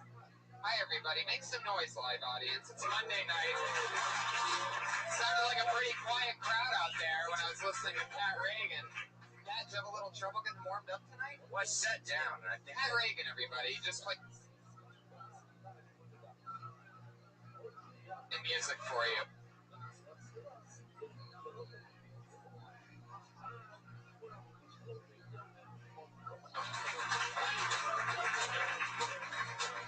What do you think of this Monday night crowd so far? they're good. I think they're good. They're fun. They're nice. Good. I love it. It's good to have you back, Pat. We're back again for another fun episode. Guys, a lot of crazy shit's happening. Let's get dates out of the way. I'm going to Toronto, JFL 42 at the end of September. September 17th, we're in Stand Up Live at Phoenix. And for those of you listening in Atlanta, I'm doing November there, and I'm doing Oddball in a fucking amphitheater, October 4th. And Saturday's the 5th in an amphitheater in Tampa. So for those of you in Tampa, come see me at a fucking amphitheater. Wow. Yeah. That's going to be fun. Yeah. When I perform, what I'm learning about getting booked on amphitheaters is that I can't stop repeating it over and over again. Amphitheater. It's totally different and fun. Yeah, we also have a secret show here, September 9th in the main room, a big show. We had one, a really good one the other day at the Belly Room. It was a lot of fun. And don't forget, every Monday, 8 p.m., Kill Tony live from the Belly Room at the Comedy Store, guys. Somebody is here tonight. Somebody signed up in this bucket tonight and came all the way from Israel. The actual Israel, the sign up for the chance to do a minute on Kill Tony. Left the army and came to Kill Tony. Whoa, there he is. He's actually responding. And he's saying that he's not part of the Israeli army. So let's jump into it, shall we? Every week I have our artist, everybody, we have an artist that draws every episode. It's Ryan J. Ebel sitting over here. Right now he has a blank sheet of paper in front of him. By the end he draws the guests, he draws a theme to it. It's insanity. It's a whole crazy family. Anyway, every week we always have two of the funniest comedians in the world on the show. This week's no different. One of them is running late. So for now, put your hands together for the one and only Rick Ingram, everybody. Rick Ingram. It's Rick, one of our favorites. Rick was actually on the pilot episode of Kill Tony when it was called Hinchcliffe Snow. Yeah. How long did that last? That lasted one episode. So, I called it Hinchcliffe. I was one of the only guests ever in the history of Hinchcliffe Notes. You were the only guest in the history of Hinchcliffe Snow. Felt good. It was too long of a Twitter handle, so I shortened it to Kill Tony. All right. What was the name? Kill Tony has what meaning? None. Perfect. It's just easy and compelling enough to remember. Who was the other guest? Was it Brody Stevens? It was just one. Just Rick. Yeah. Just Rick. Yeah. Brody was on episode 2. That's possible. I don't remember anyone else being there. Yeah. I just remember being like, God, there are so many people that we should shit on. This is going to last a long time. Yeah, it definitely is. Look at it now. It's a fire hazard, everybody. Yeah. Deep in the staircase. So many. The upper gullet. So many dreamers out there. It's true. And we are waiting for our second guest. Ladies and gentlemen, Sinbad is coming tonight. The actual Sinbad. Yeah. He's running a little late. Family emergency. But he's going to be sitting next to Rick Ingram. Fire at the Zubaz factory, from what I understand. You're really excited about working with Sinbad, I'm sure. You know, it's been about 13 years I've been saying, who's next when I do comedy? Is Sinbad next? And it's never been Sinbad. But tonight, it's Sinbad. It's my night. You had a wild month, man, here at the Comedy Store. Not only did you get to perform for Jim Carrey, I saw you with Dick Van Dyke the other day. Yep. What's going on with you, man? You've been lucking the fuck out. You've been playing. Yeah, and I don't want to brag, but Pauly Shore tweeted at me the other night. And immediately I was like, holy shit, someone hacked Pauly's account. Because it just said, Rick Ingram, we're friends. And I was like, oh, he must have sent out 1 million of these. So I got on his page, and it was just me, which made it super creepy. Wow. Yeah. But yeah, just, you know, As Tommy, the old talent coordinator, would say, I got a lot of buzz right now, and that's what it's about. So I love that Pauly Shore's tweeting just for you. That's exciting. How was Jimmy Carrey? Jimmy Carrey. Jimmy Carrey. Oh, Jimmy Carrey. I didn't realize you were close with him, Brian. he's always Jimmy to me. How's Jimmy Boy Carrey doing? Oh yeah, he was real cool, man. He he had a little bit of that crazy look in his eye, but was way more down to earth than I thought he would be. Did he say anything about ever getting back on stage again, or do you think that's past? Yeah, I mean, I straight out asked him if he ever got the desire, and he said for about 5 seconds, like once a year for about 5 seconds. He's like, yeah, I want to, and then I'm like, what am I thinking about? I want to do that. He said he couldn't imagine having anything in his life that was relatable to an audience. And he made some joke about, like, what am I going to go up there and be like, don't you hate it when there's no Wi-Fi on your business manager's yacht and you're out at sea? I was like, fuck, I think people would laugh at that. Yeah, that's hilarious. Yeah, he was real nice. Rick. Oh, yeah, sure. Every week, Pat always asks the guests the questions. I have a question just like off that, because you said he had some crazy in his eye a little bit, and like I talked to him and I was like, what do you think that was? Is it like fear of like all the people that are like just coming onto him? Because it's just like it's almost like he was like, I think that annoyed him. Like there were just random people in the hallway just trying to take photos of him while he was talking to other people. Yeah. But I don't know. I think it's weird. I think when you're part of this place, the Comedy Store, for as long as a lot of us are, and then you leave, it has to be a freeing feeling. Like your soul is no longer being tortured. And then he comes back, and he has so much going on in his life, and he has to almost just feel like he's going to lose it all if he hangs out for too long. That would be my interpretation. Yeah. Now, when he had the crazy look in his eye when he was talking to you, it's because he wanted to get out of the conversation. That's a whole different thing. he talked to me. What did you guys talk about? I told him I love his website. Yeah, He's got a tight website. I'm like, man. Have you ever been to his website, drop some acid, and just play around on his website? It's a trip, right? Yeah. We just talked for like 20 seconds. It was cool. There you go. Little recommendation from Pat Bryan. Drop some acid and go to Jim Carrey's website. I bought acid yesterday. Did you? Yeah. I don't know. It was only $20. What's the picture on it? There's no picture. It's just white. He might have actually just bought 2 pieces of paper for $20. I got some acid for you. Yeah. So, guys, we're going to wait for Sinbad to get here. He's running late, and we're just going to get the show started without him with Rick Ingram. You guys ready for this or what? Okay. Yeah. A little bit. You're a little bit ready. Pat busting out the acoustic for tonight. Do you have a special Sinbad theme song that you've been working on? I was thinking just now about this going like, waiting for Sinbad. Yeah. He was in a jingle all the way, which I watched when I was a weird little boy, freaking out the other kids. They thought I was going to bring a gun to school. Maybe write another jingle that rhymes and has a rhythm or something like that. Off the dome. And that wasn't just the kids at school. I think a lot of us in this room right now are thinking, hey, if we can get him a gun, let's do this. Yeah, I feel like if Sinbad saw that, he would stop even coming here. Like, hopefully he's not listening to the live stream right now via Ustream, or else... Somebody can hammer dance. Sinbad was on Eric Andre's show, and we did this bit where we had like, it's time to play the wheel of prizes, and then he spun a wheel, and it just had a mechanical thing on it, so it just kept spinning and it never stopped spinning. Pretty cool. Did it get a bigger laugh on the Eric Andre show? I don't know. Guys, here's how the show works.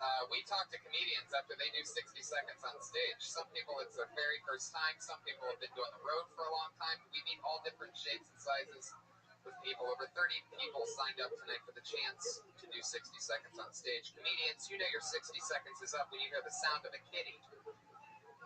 Oh, adorable. That means wrap it up then, or else you're going to bring out the angry West Hollywood bear.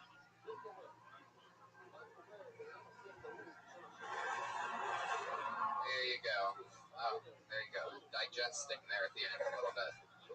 So let's get into it. You guys ready or what? Yeah. Your first comedian. Motivated. Yeah. Doing an uninterrupted 60 seconds. Going first tonight. Goes by the name of, this is written in purple markers, so this should be interesting. And it looks like a fake name. John Johnson, everybody. John Johnson. Oh, Johnny Johnson. It could be a real person. Here he is, John Johnson, everybody. Yes. What's up, y'all?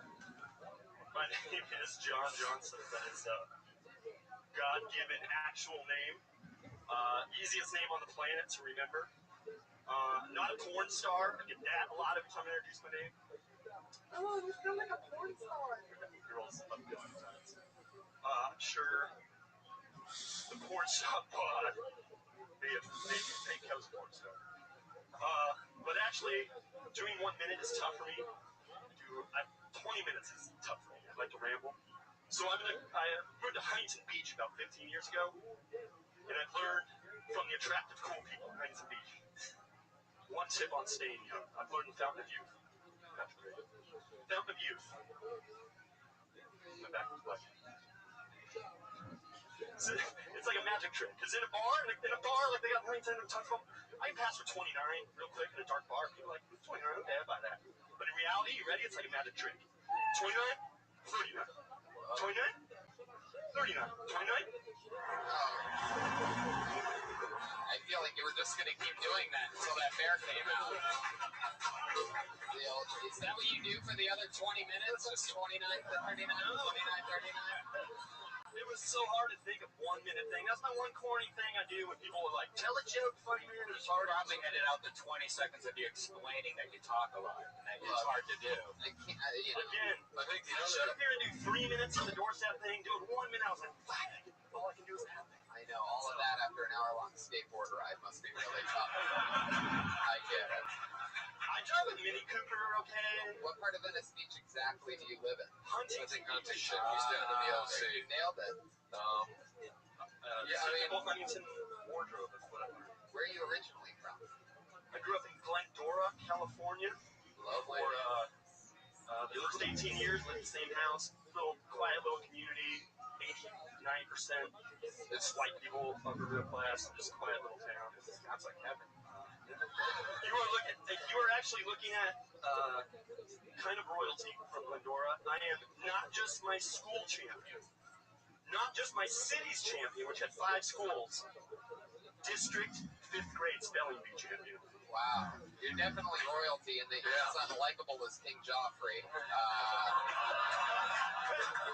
Other than that, any idea how big of a nerd you have to be the district 5th grade spelling bee champion in Southern California with millions of kids and not be the Asian kid of the Asian You've been bragging about this for 39 years? A long time. Goofy white kid, I was the same height, 100 pounds less. Goofy white kid, John Johnson, sent all these doctors and dentists, Nagasakis, and Pendals home. What I like about him, and it's hard to find something, but what I like about him, the thing I really like about him is whether he's talking to us or doing comedy, it's not funny either way. Yeah. Consistency, that's like one of the first things you have to learn.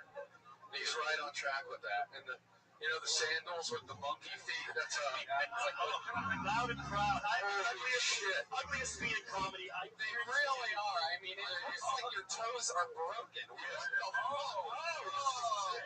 happened to your feet? I feel like I assure you, there's homeless Indians. till the day I die, I will wear flip-flops every time I perform.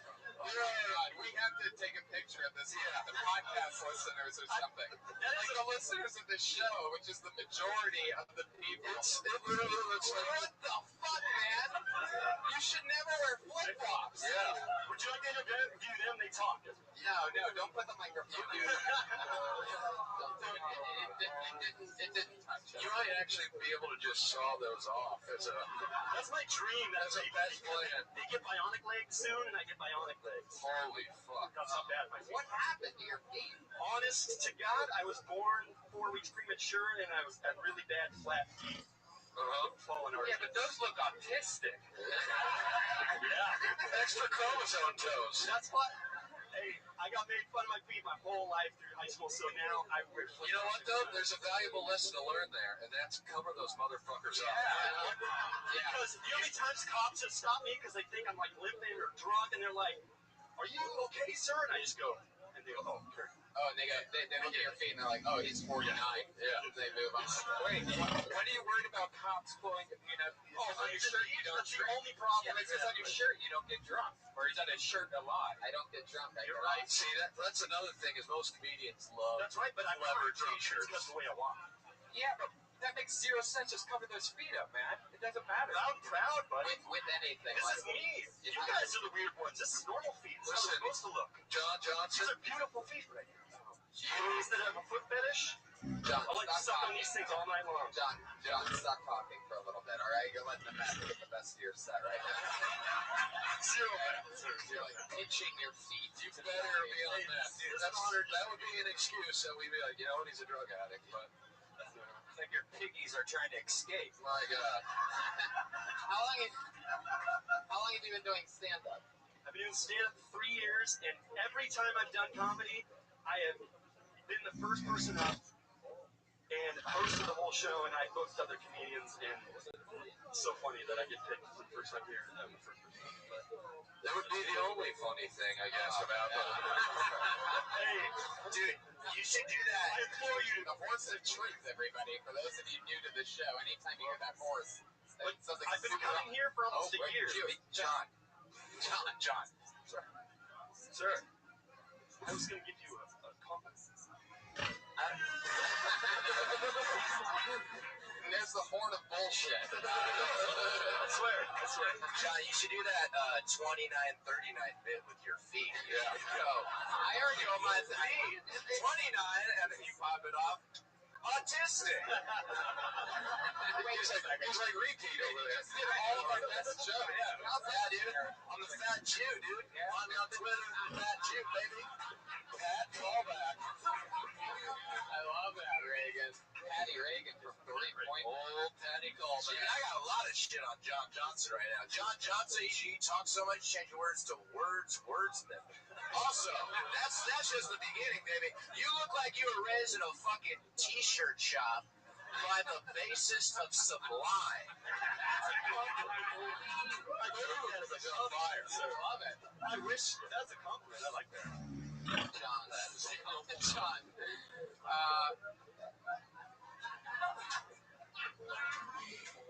Can you imagine watching 20 minutes? Well, I want to let him go, but I feel like we could just light up John for the whole hour. So much material. It's unbelievable. I'm kind of sad Sinbad missed him. Yeah, it's true. Yeah. Can you eat a banana with your feet? I will tell you, 5th grade district spelling bee champion and 5th grade Rubik Cube with your feet champion. Rubik Cube? Yeah. All right. I don't believe that spelling bee thing anymore. The Rubik Cube. John, Rubik. I could talk to you forever, but I'm going to let you go.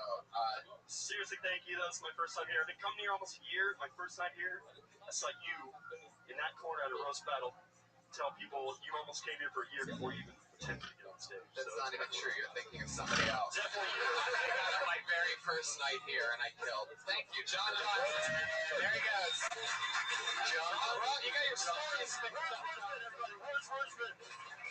I was an employee here a few weeks later. Things went really smoothly for me, John. You have your stories all mixed up. Totally different person, but Hey, I'll take John some on booked me on a show one time. He called me, he booked me on a show, and then canceled the show. Wow. That's just a little tidbit. Yeah.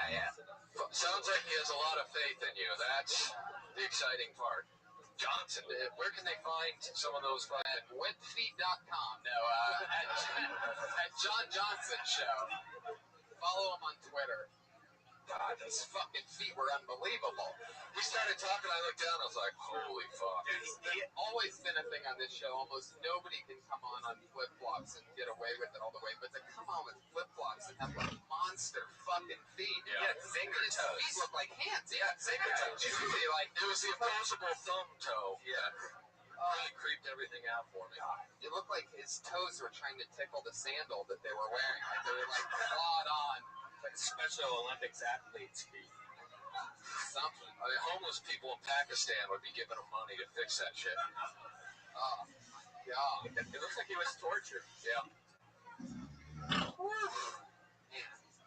how crazy that a guy with feet like that makes audience members want to walk. Let's pull another name out of the bucket, guys. Your next comedian. Put your hands together for Ellie McElvain. Yeah!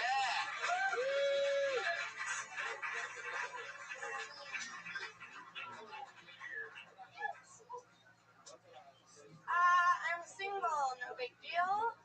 And my mom wants me to try dating. She told me to figure out my type.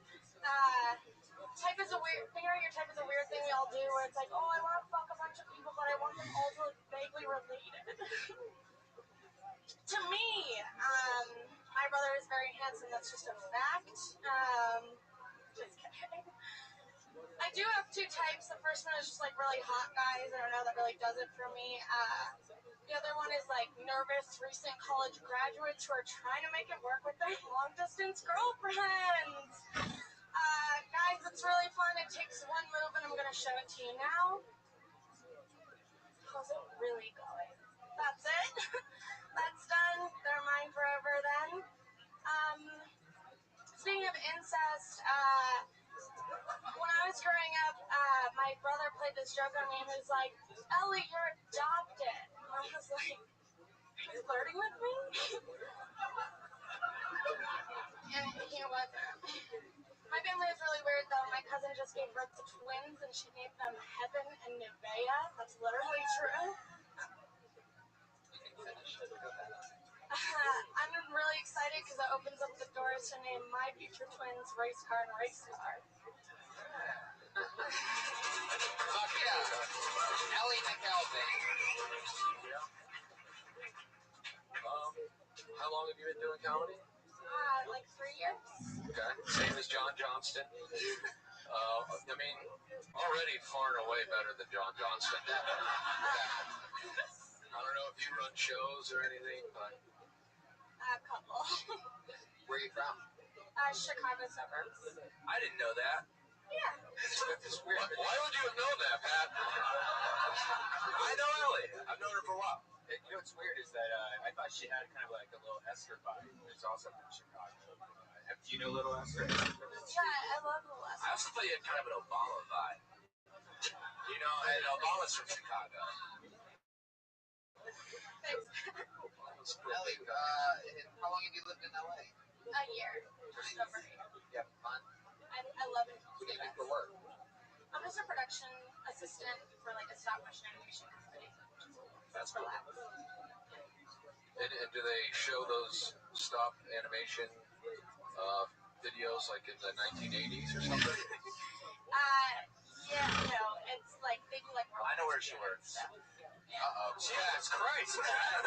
You are really creeping now. Dude, is that dick in a guitar? I've had so much dirt on the people that have come up here month after month, and I'm just done letting it slide. Rick, do something about this. Well, where does she work? She works for a Robot Chicken Company. Oh, I see what you did there. Oh, okay. That's it? But you were talking about people wanting to fuck their parents and their brothers. I'd always want to fuck like girls who look like my sister and my mom, so I can relate. Is that true? Yeah, dude. Pat, have you ever considered fucking John Johnston like that? Because I feel like it couldn't get creepier than that. Have you ever done it like play doctor with your brother growing up that you remember? No, but we did have a weird thing with Furbies. Like you a put the Furby really... inside each other and smell it? What? Brian, it's too early in the episode to go like that. Remember what we talked about. It's a little late for the show, Brian. What's the weird thing then? Just rubbing it on the outside and smelling it? Alright, Brian, stop guessing. Let her answer the question. What was the thing with the Furbies? It's way less exciting, but we would just play like a weird game of house with them where we're like mom and dad with a Furby, but nothing like gross happened. It's mostly just like missionary fucking. Yeah. Just normal. Does your brother know about this? I told only drank once and he was pretty mad. Really? Yeah. Well, he was. Does his girlfriend or wife look like you? No. He's been single for me. I love that. She doesn't let that incest stuff die, and that's nice to see. I love that. Have your parents heard this joke? My mom has. She thought it was funny. It's fake, so that's alright. Did your mom ever catch you guys playing with those Furbies? Nope. Now you say nope like you guys did more than just play house. I think she put a pencil in there or something. Wait a second, Brian. I said guessing what the thing was. This is like a live sexual harassment thing. It almost seems like that's why Brian put the show together, was just so he could really creep on chicks. Yeah. That's pretty much why he's done everything that he's done. Would you like some sweet tea? It's crazy that like incest is the thing that gets you going. Well, it's taboo. It's taboo. It's fun to talk about. He's a sexual deviant, this Brian, so he's into anything weird, I'm guessing. What's the closest you've ever hooked up to somebody? You said you want to hook up with somebody that looks like your mom. What's the closest you ever got? Well, on Saturday, I hooked up with the girl who's 5'11", my mom's 5'11", brunette, curvy, so... Black? No, not black. I hooked up with a black girl last night. Wait, what? What? What did you say? What? Oh, nothing. We don't need to air my personal things, but I think if you people are saying that you don't want to fuck your mom or your dad or your brother or your sister, you're full of horse shit. Is there any truth to this? I don't think so. It's people don't like to talk about it. It makes people uncomfortable. He's referring to the Edward complex. You're craziness, man. You don't know what I'm talking about at all, Brian? No. My sister has really nice tits too, and I don't want to suck on them. Whoa! Hold on. Really a contradictory there. Big areolas and everything. Gee. Well, wait a sec. It's like everything I should want, but it's comfortable. Are you gonna describe her wet pussy next for us, Brian? Whoa. Oh, that's where you guys draw the line, you fucking pussies. I feel like maybe It's possible pussies audience right now. I think it's possible that Sinbad time travels and he saw this episode and he was like, man, you know what? Family emergency, I think. Because you guys are fucked up. You know what happened? Everything was going fine, and then you said John Johnson, and everyone just got weird, man. Those feet made everyone weird. It was too much. Unbelievable. Ellie, did you see John's feet when he was up here? No, I didn't get to see them, and I feel like I missed out. What's the most interesting handicap that a man's had that you hooked up with? It's a really good question. One-eyed guy. Lazy eye. I mean, it could really be anything. Your brother. I hooked up with a guy once who was missing a hand, but he was really hot. He was like super hot. He just like lost it rock climbing, which is extra hot, I think. But he didn't have a hand. No hand. You didn't allow him to go elbow deep in you? Oh my God, Brian! Why? But you were thinking it. But you didn't have it on your side of it. Somehow. No, look at these people rooting for sexual harassment. You know that. Seriously, you guys tried. You had to try that. It's just so nice to be at the Comedy Store and feel like a really safe space for women. Free the nipple then. It is. We're talking about just like a blast. Yeah. We don't mean to be aggressive. Normally we have a hands-off approach on this stuff. So we're really hands-off. I can't wait 2 minutes. 2 minutes from now, when Pat does the hands-off joke, that is gonna fucking crush it. Yeah. When I fat you it. We actually have here the guy with no hand is here. He actually got tickets from StubHub to be here. We're really excited about it. So it was a rock climbing accident? That's what he told you? Yeah, that is what he told me. I didn't verify, but he does rock climb. So. Did he mention that he was there for like 128 hours or anything? Wait, he rock climbs post losing a hand? Yeah, he does that too. Yeah. So great. That's what's known as a death wish, actually. Yeah. I lost both my hands, but I'm still pursuing boxing. I think it's my future. It's like John Johnson having those feet wearing sandals. Yeah. Risk taker. Yeah. Did he do anything different or special that a guy with two hands doesn't do? I mean, obviously it was just like lot of cunnilingus focus, which is always better anyway. So I feel like I didn't even notice. That's right. Can't lose that tongue rock climbing. Well, it was so nice meeting you. Fun stuff. Yeah, thank you. Your brother. You're from Kansas. Yeah, I mean, she's all about brother fucking, and there's something respectable about that. Did anyone who signed up tonight not have first and last names that have similar lettering? Ellie McElvain and John Johnson, everybody. Ellie McElvain, by the way, is on Twitter at McElvain. McElvain, thank you. Fuck yeah. She's on Twitter at LEMCE. You know Ellie, huh? Yeah, we did a show together last night. I mean, I've known her for. We just biked together. Wait a second. Like, We're starting to I put feel this like all together now. Well, you know, like, Were you doing shows last night or fucking black chicks? What was it? both.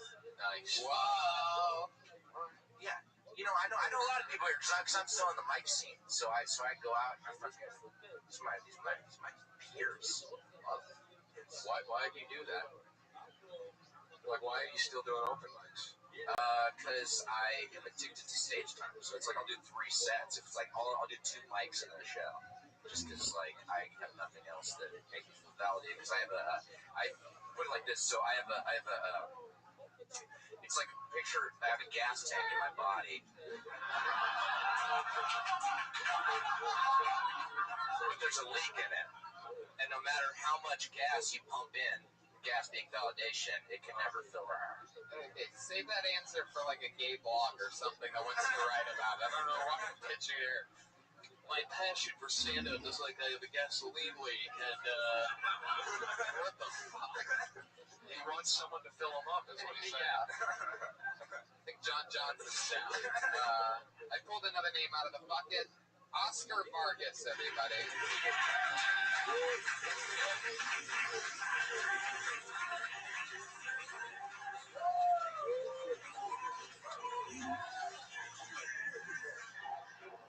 Wow, John Johnson, man.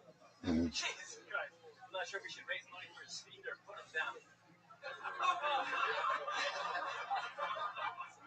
Dom Oscar Vargas out 4 years old. Never fucking opened the door. Long fucking time to get this guy, man. I'm in the part of the relationship right now where it's started off kind of subtle at the beginning, but now it's just like the recording text message. It's over emoji. Like, fuck. I can't respond.